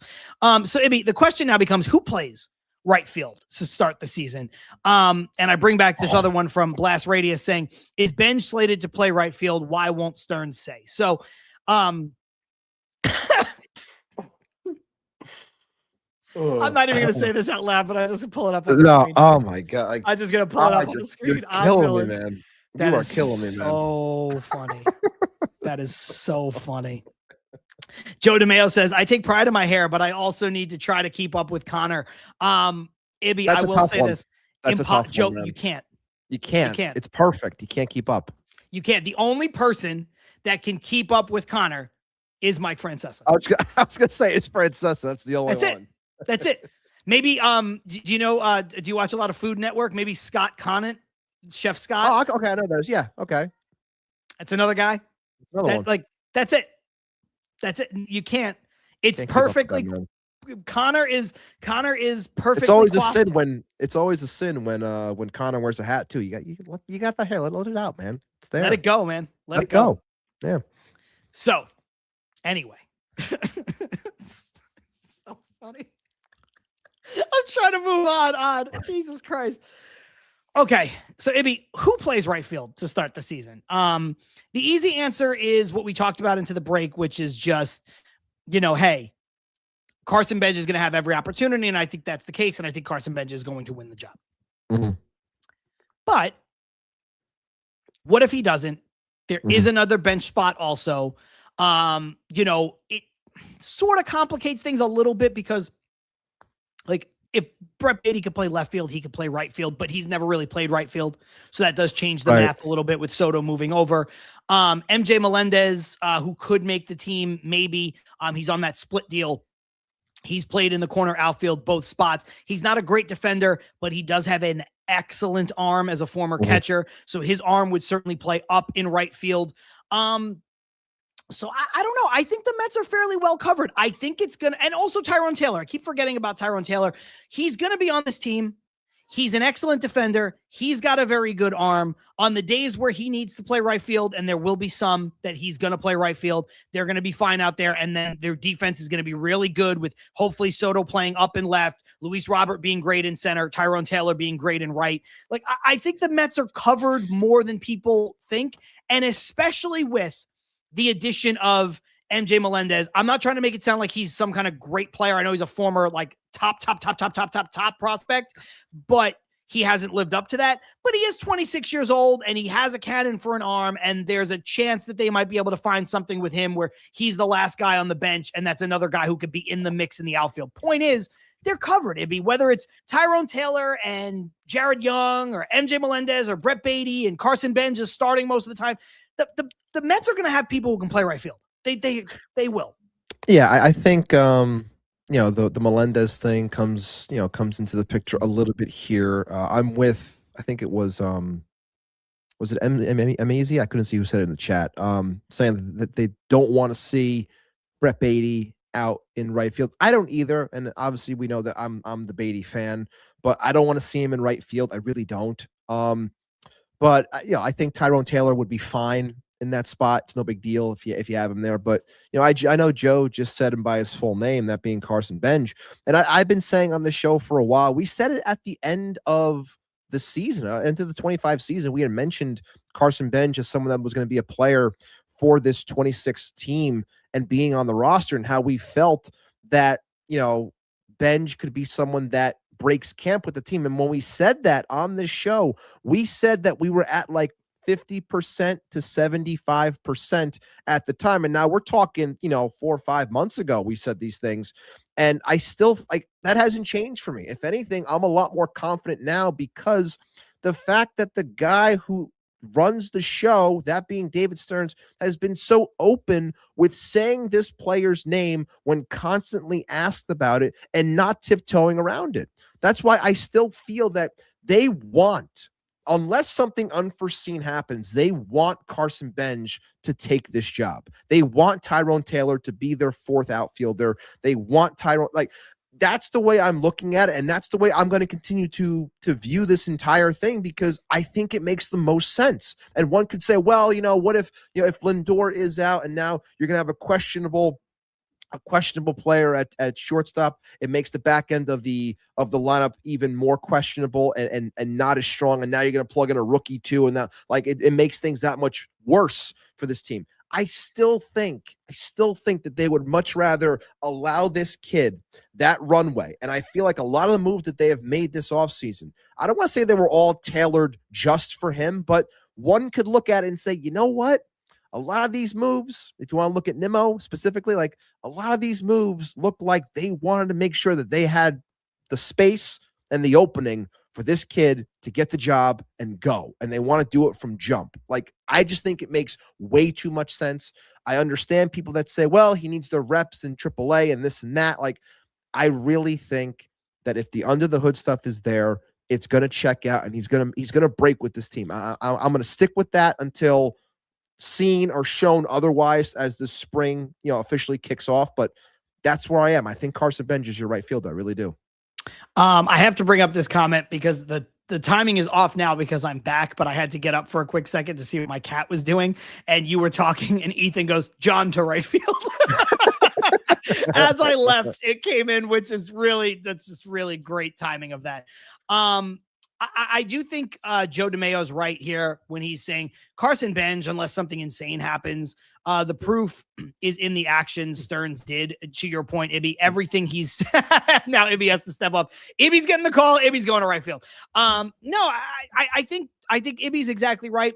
I think Joe's exactly right. It's the equivalent of, when someone shows you who they are, believe them. Everything David Stearns has said from the minute the offseason started has been positioning fans to get used to the idea of Carson Benz being in the outfield. He didn't say right field because Juan Soto was playing right field. He didn't say left field because Brandon Nimmo was on the team. But it was Carson Benz, he'll be in the mix. Okay. And then it was, Nimmo goes and Carson Bench in the mix, center field, left field. Then they get Luis Robert and it's like Carson Bench in the mix, left field. And then they move Soto and now it's Carson Bench in the mix, right field. You see where I'm going with this. So like everything that they've shown is that that's who they want in that spot. And I don't think that we're going to see anything different. Could there be a situation where Carson Bench just looks really, really bad in spring? Ibby. Oh, come on, God. Come on, man. Armin said that you got DFA'd. Come on, man. Ibby, I was just furthering the point that everything the Mets have done to this point, publicly, the PR from David Stearns has been to get Mets fans used to the idea of Carson Bench playing for them. Yes. On opening day. Yes. And what he said in his press conference about it not having to do with numbers necessarily is more of the same. They're just basically saying, look, we're going to know if Carson Bench is ready. And if we know that he's ready, he's going to be playing on opening day. And if we think he's not, then he won't. And that leads you to believe that it's the opposite of an ultimatum, right? This isn't like make the playoffs or the coach is fired kind of situation. There is no playoff mandate here. They basically have taken all of the pressure off of Carson Bench by saying, yeah, there's a non-statistical approach that we're taking to this. The numbers aren't going to matter. So I think it's going to come down to just whether or not he looks overmatched. I think if you want to put it in the best baseball terms you could put it into, I think it's if Carson Bench looks overmatched, he will not be the starting right fielder on opening day. As long as he doesn't look overmatched, he's going to be playing. That's I agree 100% on that. I just think that everything to this point, just to reiterate what I was saying before, I feel like this is the road that they want to go down. Like this is the move. Like, and I think it also has to do with, stop worrying about the floor so much. Like we've talked about a lot of times, like I understand wanting to have floor, but also striving to have a higher ceiling. And I think of all the options that are mentioned, everyone that we're talking about, like Bench offers the highest of ceilings. And, they feel eternally that this is a top 10 prospect in the game, regardless of whatever publication you look at when it comes to ranking of prospects. Carson Bench is up there when it comes to outfielders and overall. So they feel as though that he's ready. He has spoken before saying, look, I know I can play defense. Like, I'm not worried about that. And he goes, I know my bat can play. I know I can hit here. The confidence is there. He's been here early. Like, I just think that he has every intention in his body that he is making this team. And I believe it. I agree. I think there's something to be said sometimes when you are a highly touted or like a high draft pick. Sometimes it has to do with more than just your ability, Ibby. Sometimes it has to do with your makeup, right? You look, I hate to bring it up in sort of a negative context, obviously, because he's passed away. But you look at Billy Beane, right? Like you look at and I know it's 2 generations ago, but you look at Billy Beane had all the tools in the world and he didn't have the right psyche to be a top pick. He didn't have a right psyche to have the pressure on him. It seems like Carson Bench is the opposite. He's a guy who is confident, and it's also the time to make this move. He's not going to be asked to be the savior. I see people joking around, Odd Villain saying Fernando Martinez and stuff like that, joking around, but like that's bannable, but Odd, that's bannable. It is. No, but like when you look at it, it's like Fernando Martinez needed to be the savior. And it worked out for these two guys, but David Wright and Jose Reyes needed to be saviors. Yeah. They were. Now they eventually got paired with Delgado and Beltran, and they made a really excellent team. But those guys needed to be the guys like on those teams. Carson Benj does not need to be the guy. Carson Benj is probably going to hit 8th or 9th for most of the season. Right. Even Pete Alonso, when he got called up, needed to kind of be the guy, right? Like Pete Alonso, when he broke camp, like people were like, oh, this guy's he had a monster camp. He's going to be I don't know if anybody expected, winning the home run derby and hitting 50 something home runs or whatever, but like Pete Alonso needed to hit 5th, no worse than 5th on that team. Benj is going to hit 8th. Looking at the comments, I think John did misspeak. I thought I heard that, but I wasn't sure. I think you got the wrong Billy Bean when you were talking before. Oh, yeah, I did. You had mentioned, the wrong Billy. Yeah. It's fine. It's my bad. Yep. But sorry, I'm laughing at these comments. Fernando Martinez had an insane unibrow. Like just looking at these comments. I'm sorry. That's a good one. Yeah, my bad for misspeaking. It's all good. It's all good. But yeah, anyway, point is, like, some of these guys just they have the moxie for it. And I think Benj does, but at the same time, he doesn't need to even be like the focal point because he's not gonna be. No, he's on a team with Juan Soto. Yeah. He's on a team with Francisco Lindor and Bo Bichette. He might not even be be the most highly touted rookie on his team because it's gonna be Nolan McLean. Right. There's plenty of people that are ahead of him in terms of eyeballs, if you will, because it's the stars that you mentioned, but it's also the eyeballs that are on. Is Francisco Alvarez going to have that year that everyone's waiting for? Is Brett Beatty going to repeat? Like, there's other questions and that are going to be attacking from this media where he can go in and he can blend in and he can be a kid and he can bat at the bottom of the lineup and he can provide. Like, I just think that everything that he has said to this point shows me someone that can make it. Not saying that that's everything, but I do feel that the player has all the confidence in the world to go out there and succeed. And I believe that he will. I really do. And I think for the fan base, I think that they are iffy on this because they've never watched him. I think it's really what it comes down to. They've never sat down and watched him play a game, never watched him in the box. The only thing, a lot of people are just getting used to him, taking, dry swings or, on the backfields right now. And they're kind of like, oh, what's this kid going to do? Like, I don't know anything about this Carson Benj. How are we going to trust this kid in right field? This is the New York Mets. Like, I think that that's where a lot of the hesitation comes from the fan base or, more part of the casual amongst the fan base when that, they're not on Twitter. They're not on the computer looking up stats, following along like others do when it comes to this team. And that's okay. I'm not saying that they have to, but I think that's where the questioning comes in. But I really think he's going to do. I think he's going to make it. I do. Joe saying, got to let prospects play and get a chance. I wonder if there's some level of overcorrection with their passivity in calling up McLean. Maybe there's some of that. I mean, Ibby, one of the things you and I were most critical about David Stearns last year was his lack of urgency. Yes. I think at times when the Mets had very winnable games in the middle part of the season, the Mets showed a lack of urgency in calling up players. Now, I know some of that was later refuted even by guys like McLean. McLean was like, well, I wasn't ready in July. I was ready in August and all that stuff, which is all well and good and fine. But Ibby, there were times, and again, I don't know, and you don't know because we're not in the front office. We don't watch these players. So I don't know if McLean was ready or not.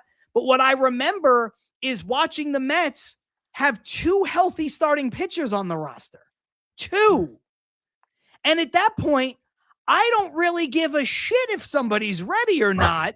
You need to have you know what I'm saying? Like, I know we've been joking about it. I'll pitch. Let someone pitch. Like, someone who can do the job, who's stretched out, needs to come out and start. Like, you can't throw 3 bullpen games in a row and have it be like, oh, we'll start Brandon Waddell, and then he'll go 3 innings, and then we'll send him down, and then we'll call up Austin Warren, and he'll go 3 innings, and then we'll piggyback him. And then meanwhile, you're losing games to I think at one point it was the Yankees who were struggling mightily. Yes. It might have been Pittsburgh in there too, somewhere around the deadline when they were bad. And it was just like, dude, try to win these games. Yeah. And It felt like a lot of games were being punted. It really did feel that way. Yeah. And that's always where I'm going to get on somebody where, like, look, if the Mets had 5 healthy starting pitchers last year, Ibby, and they just weren't doing well, I might sit there and say, maybe they're right. Maybe McLean just wasn't ready. Yeah. They called up Tong. Tong just wasn't ready. Stuff is there. Needs a couple tweaks, but like you could clearly see the talent, but he's not really ready. Maybe that would have been McLean. But that's if you have 5 healthy starting pitchers. Hell, 4 healthy starting pitchers. I think at the time, the only healthy starting pitchers that were on the roster were David Peterson and Frankie Montas. Yeah. I believe those were the 2. And Montas, and you have David Peterson, who was in the midst of an all-star first half. He was great, but that's a lot of pressure to put on somebody like him. And then he nosedived, exactly. Yeah. And then with Frankie Montas, it was like, dude, this guy didn't even get like a proper spring training, and his ramp up was terrible, and he was bad on rehab. And it was like, so you have 1 fully functional starting pitcher and you're punting games. So maybe Joe's onto something here where maybe there's a little bit of course correction now, but be that as it may, if you believe in a guy, let's see what the guy has. I do think you have to give these young players runway. You do. I agree. And that's something that, again, pay attention to when Stearns speaks. He spoke a lot about that when it came to, players that people were questioning last year when it came to like, look, we have to find out what we have in players like, Mark Vientos and Brett Beatty. Like, these guys got to play every day. We got to see what they can actually provide. And, there's going to be the ups and downs, but we have to understand, even though this is New York, that there's going to be times where people are going to need to learn how to deal with struggle. And that's how they end up growing, and they have to get said reps. So that's why I think that is why I'm so bullish on the idea of Benj making it, because I feel like this is going to be the guy where he's like, I believe that he can do this from day one, and we're going to put him out there and see if it's like, throw him into the deep end. Let's see if he can swim. And then I think that their belief is that he can do it, which is why that he's going to make this club. Like, that's where I am. And I think that that's the aggressiveness that we wanted last year. I think it plays out this year. And I think the example to be made is with Carson Benj. Yeah, absolutely. And thank you, Patrice. Clay Holmes was healthy, but at that point in the middle of the seain was struggling with innings. Yeah. And that was, shout out to Clay Holmes, because a tremendous amount of like just fucking bulldog mentality gutting through the middle part of that season. And shout out to Clay Holmes also, because people like to, lump him in with failure and that he stunk and this and that. When you look at the end of the year, the overall numbers, guy did a fantastic job for his first full year back to being a starter after being a reliever for X amount of years. Like, I'm very pumped for Clay Holmes this year in year 2. I think he'll be able to handle the workload. But shame on the people that were like trying to bury him, because he was a damn good pitcher for us last year. He really was. He was great. I mean, wall to wall, he was our best starting pitcher. Nolan McLean had the obviously the biggest burst on the scene, but it's a small sample size. For a stretch, Kodai Senga looked like one of the best pitchers in baseball, but we know how that ended. Shout out to David Peterson for the first half, but the second half was abysmal. Yeah, Clay Holmes was the best starting pitcher the Mets had, and he was very good. The problem was the length, and I agree with Ethan. I think the second year into that, he's going to come back stronger. I do. I think so too. I think this is a Lazy Mary kind of like poo-pooed his own point, but I think there's something here that's just interesting to bring up. Random thought, but Lindor doesn't really break in his gloves. And that being that he had surgery on his left hand, I wonder if that'll be something he'll have to change. Maybe wear a pad, or maybe I'll just add, maybe the fact that the glove's a little stiffer will help protect the hand, or maybe if the hand's a little weaker, maybe he needs a softer glove that's broken in a little bit more. I could see either one of these being a thing, saying, sorry, my ADHD brain, I'm just talking to myself, but I think it's actually a pretty worthwhile thought process. I mean, none of us are really going to know, But I think it is interesting, actually.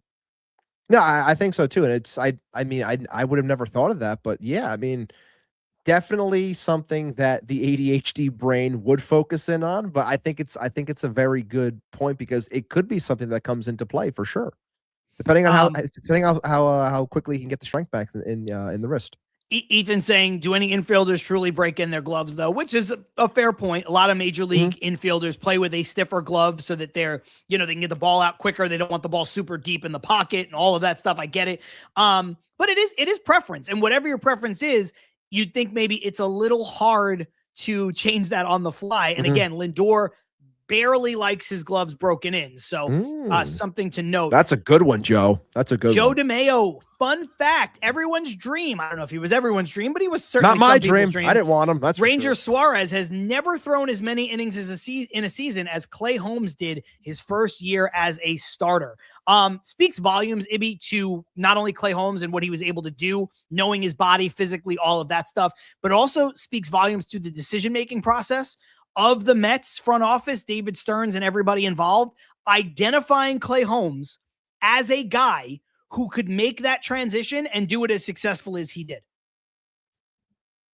Absolutely. And I think also like looking at something like that, it makes me happy that Joe brings up a point like that, because a lot of times everyone gets so lost in names and the media cycle and things that are said. You're like, oh, this it's also based off of the free agents that are available. It's like, there's 3 aces available. You have Framber Valdez, Dylan Cease, and Ranger Suarez. It's like, let's be careful with that ace term. Let's be careful there. And like, let's be a little bit, take it easy. And again, people that are watching the show all offseason, I know Joe has too, but like, Ranger was a guy I did not want. I did not want them around the team, which was crazy to me because during the whole process and the whole plan that came out with Joel Sherman and that report on the Post, they were saying that Ranger was a part of their math in one of their said plans, which was I thought was a little shocking, but I guess I can get it to an extent, but I wouldn't have liked it because I don't trust the guy that much. Because I know he's been up and down, but again, I know Philly, big market, what have you, but still glad that one didn't happen. But very interesting fact, and I appreciate you, Joe, for bringing that one up. It's a good one.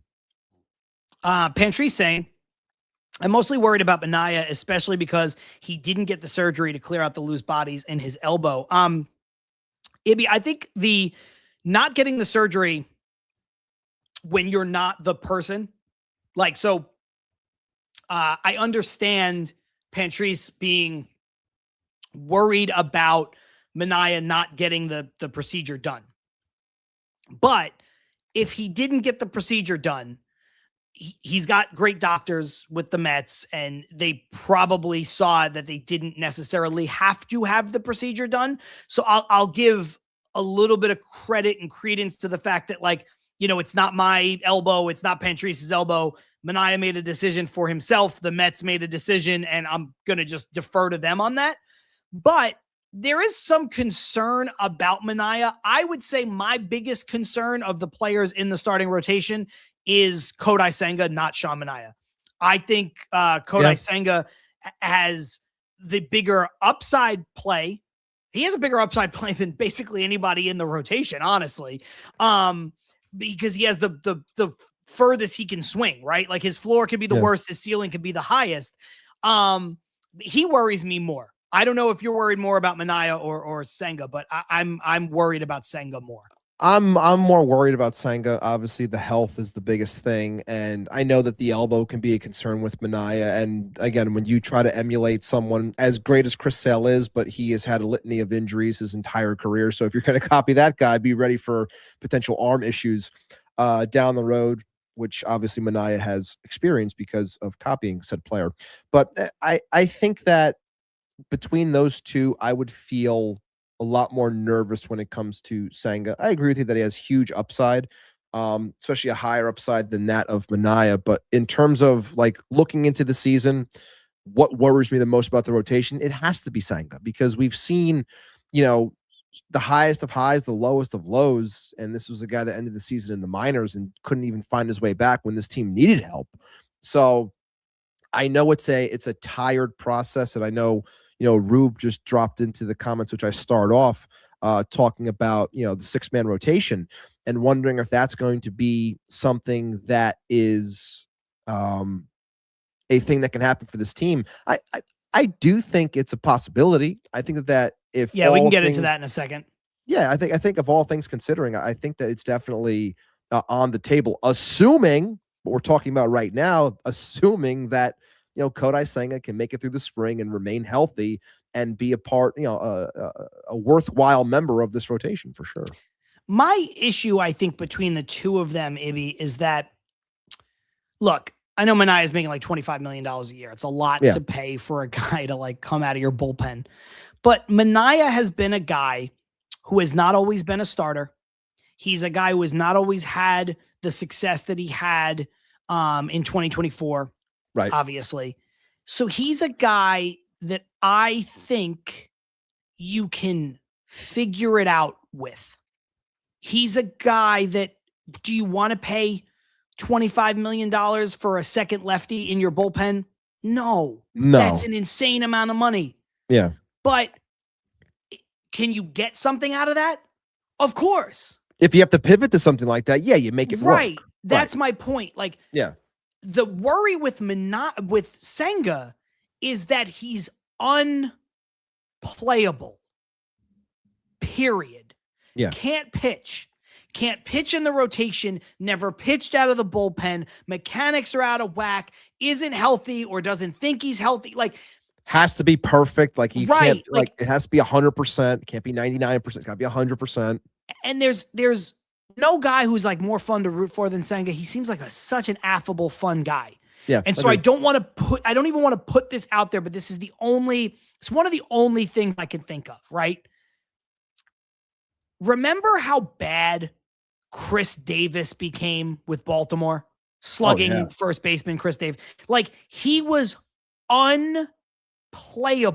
They took Adderall away from my guy. Took it away from him. No, they did. And that sucked. But he couldn't focus. Point is, he was just unplayable. Like, he was unrosterable. You couldn't even, like, do you want to pay the amount of money that his contract was for a guy off your bench? No, of course not. But like, he couldn't even do that. He was striking out, swinging at everything, making weak contact. He couldn't even be a guy like, oh, he'll mash lefties. Oh, he'll hit home runs off the bench. Oh, he's either strikeout, home run, or walk. No, he was unrosterable.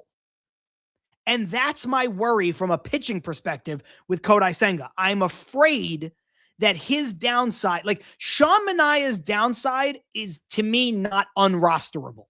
It's, maybe he's not healthy. Maybe he's not as good. Maybe he winds up in the bullpen.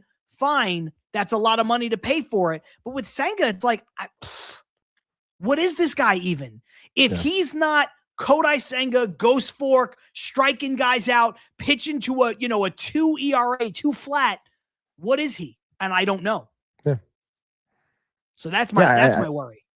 I think it's a fair worry. Like I think that a lot of us, when it comes to this rotation, I think, and the chat can correct me if I'm wrong here, I feel like we as fans feel very good, or should feel good about the front end when we're talking about, at least we should, like Peralta, McLean, Holmes. Like, I feel good about those three.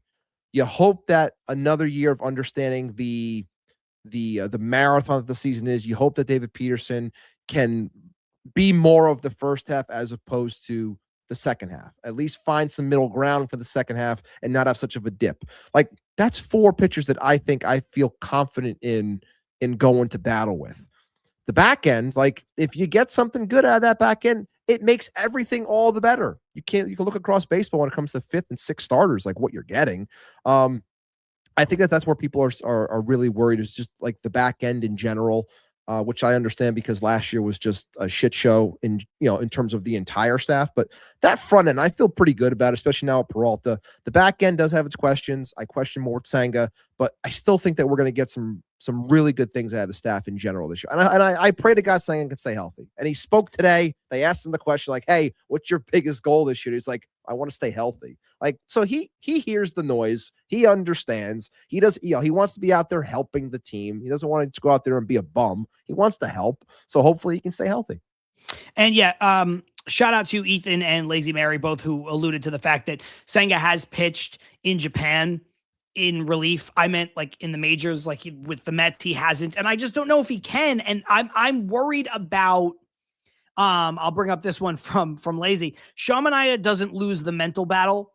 Kodai Senga has no mental toughness. I don't know if he has none, but that's where I'm worried.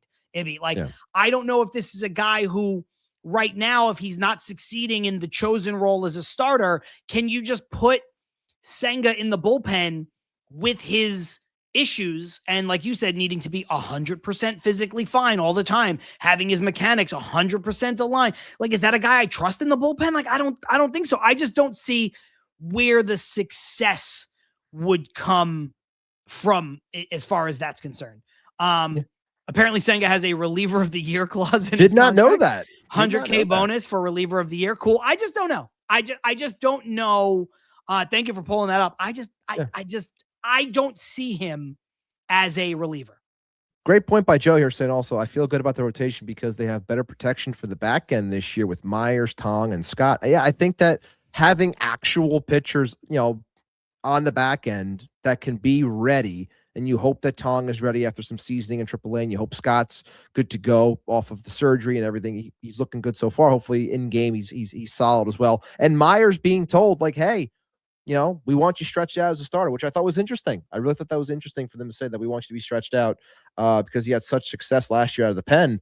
I thought that it was a lock for him to be there, but they want to keep him stretched out just in case. So more interesting stuff there when it comes to the rotation. I do think it's the right move. I think ultimately Myers will be in the bullpen, but I think having him not be stretched out now is foolish because it's just so much harder, Ibby, to stretch back out, right? Like we saw it a couple of years ago with Jose Buto, where they kind of needed him to be a starter and then they were trying to re-stretch him out. It's like, you know what? Just prepare like a starter and you can always shorten up. Going the other way seems impossible. You did allude to this, and I think we can end here. Last topic of the day from James Rube saying, do we see a 6-man rotation in the first half of the season? Maybe I thought what Stearns said was really telling, which is basically like, we'll talk about it if we have 6 healthy starters that are viable at the start of the season. The other thing to note, and we're not the first show to talk about this, so I don't want to take full credit for this, but if you go out and you just look at the schedule, the Mets barely need 5 starters for like 8 weeks. Right. So this thought, and it has to do with, if you're wondering why, it's all of the baked in off days in the first month of the season. Then it's also the fact that the Mets have a lot of travel days in the first 2 months because they're coming out to the West Coast so often on so many different trips. So it's like 3 different trips, right? Like they come back, then they go back, then they come back, then they come back. Yeah.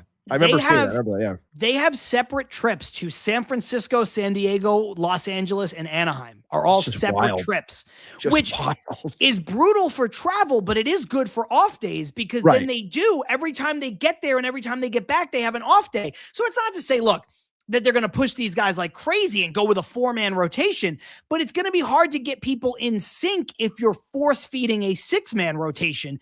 And I think health is a factor, Ibby, but also viability. I think it does speak volumes, and I hate to keep dumping on Kodai Senga. A year ago at this time, I think Kodai Senga was in the Mets' plans firmly enough that David Stearns would have said, I think we've all seen Kodai Senga coming over from Japan is a lot more comfortable on a 6-man rotation, and we're going to do everything we can to accommodate him while not upsetting the other pitchers in the rotation. The fall from grace here is, you're going to go to a 6-man? We'll see. Do we have 6 pitchers who are healthy and good? That's an indictment on Senga and what they feel about him. I think it's the right thing to say, though, because again, like you can't assume anything. You cannot assume that Kodai Senga is going to be 100%. You have to allow these things to play out. So yeah, you have to word it in a way where it's like, you know what?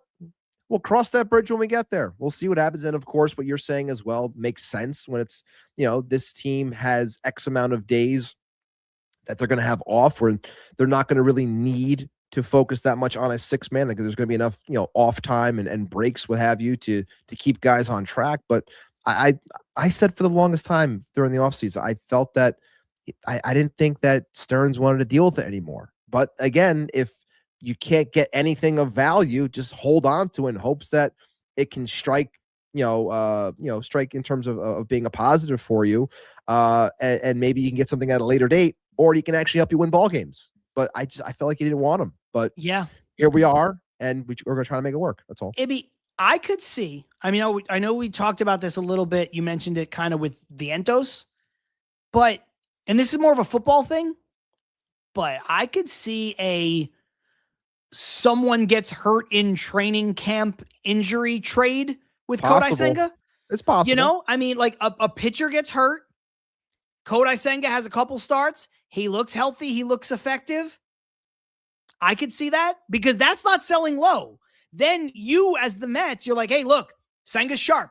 Senga's healthy. He only makes $14 million. You know what his upside is, and you sure do need a pitcher. Now you're in a position of power.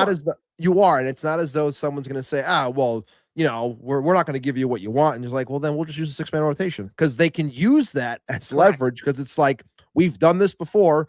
We don't have to give this guy away. So you better give us something that is worth. We'll see. It's possible it can happen. We'll see. Another wrinkle, World Baseball Classic injury. For sure. That's another. I mean, look, guys can get hurt anywhere. Yeah. But it is a different thing of playing real baseball games versus playing exhibition games. Everyone's getting hurt, as we're seeing right now. Chrissy saying, ew, West Coast games. And Gross. Lazy Mary saying, I'm turning 30 this year. I will no longer be staying awake for West Coast games. Ibby, it's brutal, man. I struggle so much. But I think 30 is too young. I was still okay when I was 30, but like the last couple of years for me, so that's what, like 35, 36, 37, like that's been, I can't do it. I fight my way to like the 5th thing, then I pass out. I will say, as somebody who lives on the West Coast, John watches the game, then goes out afterwards. He has drinks, he parties, he does all this stuff. Yes. Yeah, but here's the thing. Like, I want the West Coast games because I want to go to them. But if I'm not going to the game, I actually don't like West Coast games either because I know everybody's going to be annoyed, but like I'd rather I like watching baseball at 4:00. Do you know what I mean? Like, I don't know. Like, it's just like now it's become normal to me. At first it was like kind of novel and fun and a little weird, but now I'm like, no, I want to watch it. I want to watch a 4:10 game. I don't want to watch the game at 7:10. Yeah. I really don't. Now, if I'm going to it, if I can go, then I want the West Coast games, which is why I said this when the schedule dropped.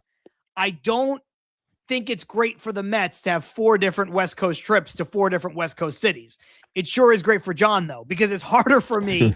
It's hard for me to go to 6 games in a row in Anaheim and Dodger Stadium, 6 days in a row. That's too much. But if it's even 2 weeks later, like I can go to a lot more games this year than I could in the past. So yeah, I have a love-hate relationship with the West Coast game. Before we get out of here, with final thoughts, you ready for our comment of the day, our crowned comment? Yes. I don't know if we're gonna have separate ones again. I mean, I have one that I don't click or look at what I put there, but I really liked the comment, so I have one.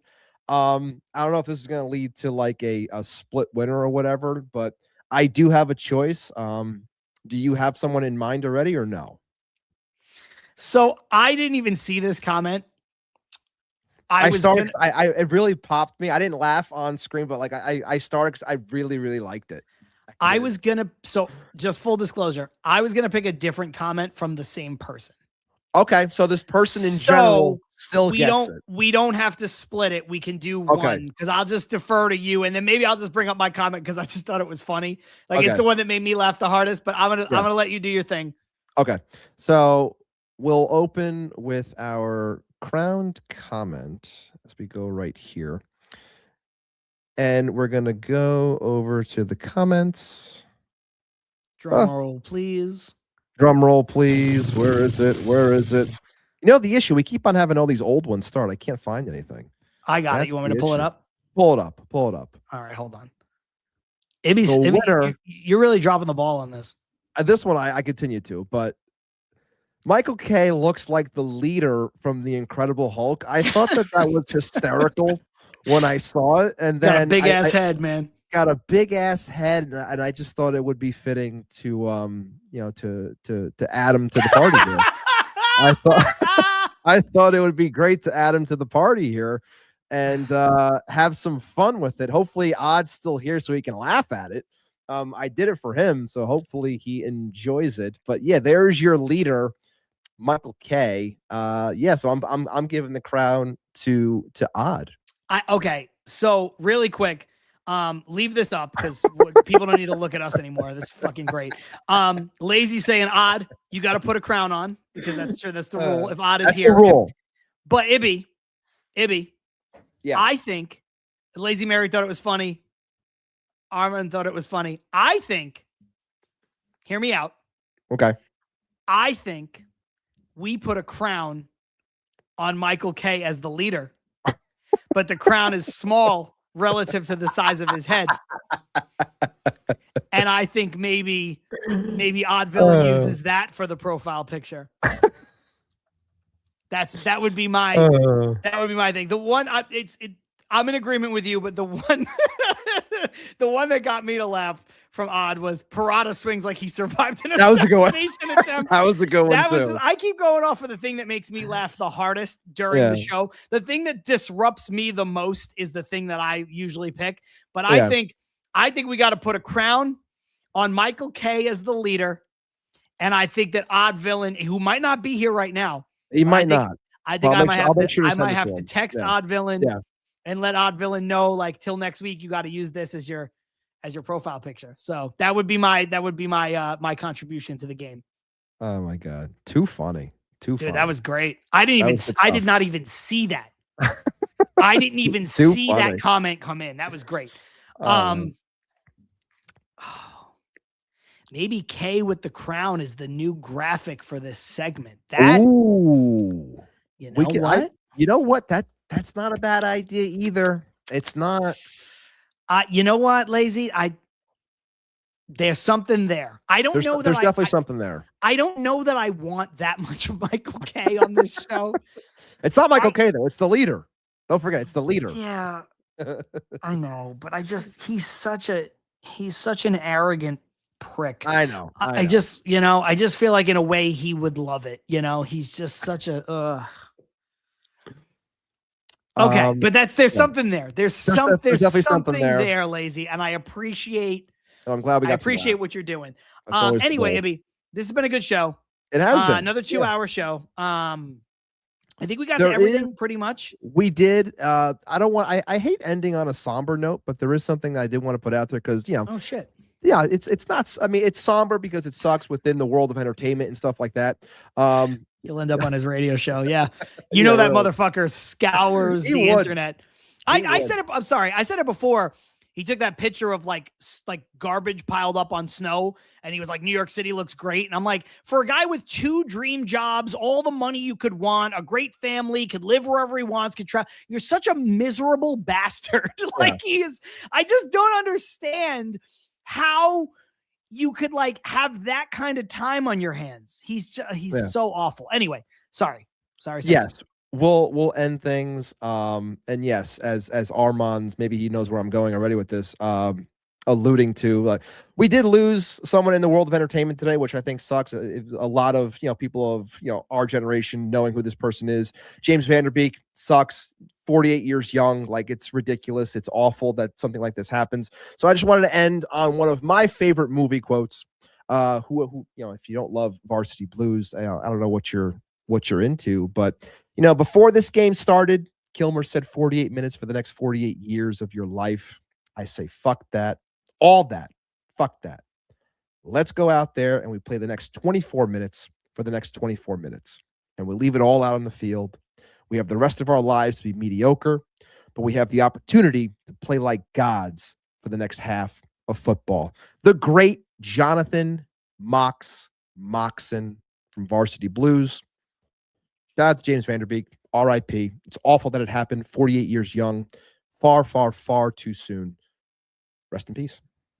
Yeah, I mean, look, it's hard to end on something like that, like you said, but there's been a lot of, in different ways, unfortunately tragic things that have happened, right? Terrence Gore, of course, passed away too. Briefly a Met, but former major leaguer, 34 years old. even younger. Routine surgery that went awry somehow, awful. I know she was much older, but like, the Catherine O'Hara stuff kind of came out of nowhere when you talk about, people from our childhood, obviously, like from growing up, she's not a contemporary. She was in her 70s, but that seemed like it came out of nowhere. She's on season 2 of The Last of Us, obviously had the great run on Schitt's Creek where she's incredible as Moira Rose. Such a talent. And then you go back to just, a little bit before that and the tragedy with Rob Reiner and everything that happened there too. So awful and a completely different thing with his son and all of that.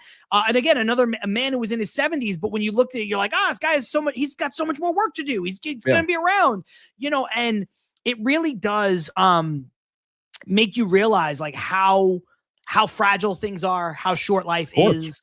Yeah. And when stuff like this happens, I usually say this to people, and I don't want to be on a soapbox or whatever, but I usually say this to people interpersonally, and I'll say it on the show. Like, life is short. Like, take the vacation, get the tattoo, go to the restaurant. Like, it's people, we have this thing of like tomorrow and the time's not right, and I'll do it next time, and I'll do, start the podcast, do it because you never know. You don't know when when time is up.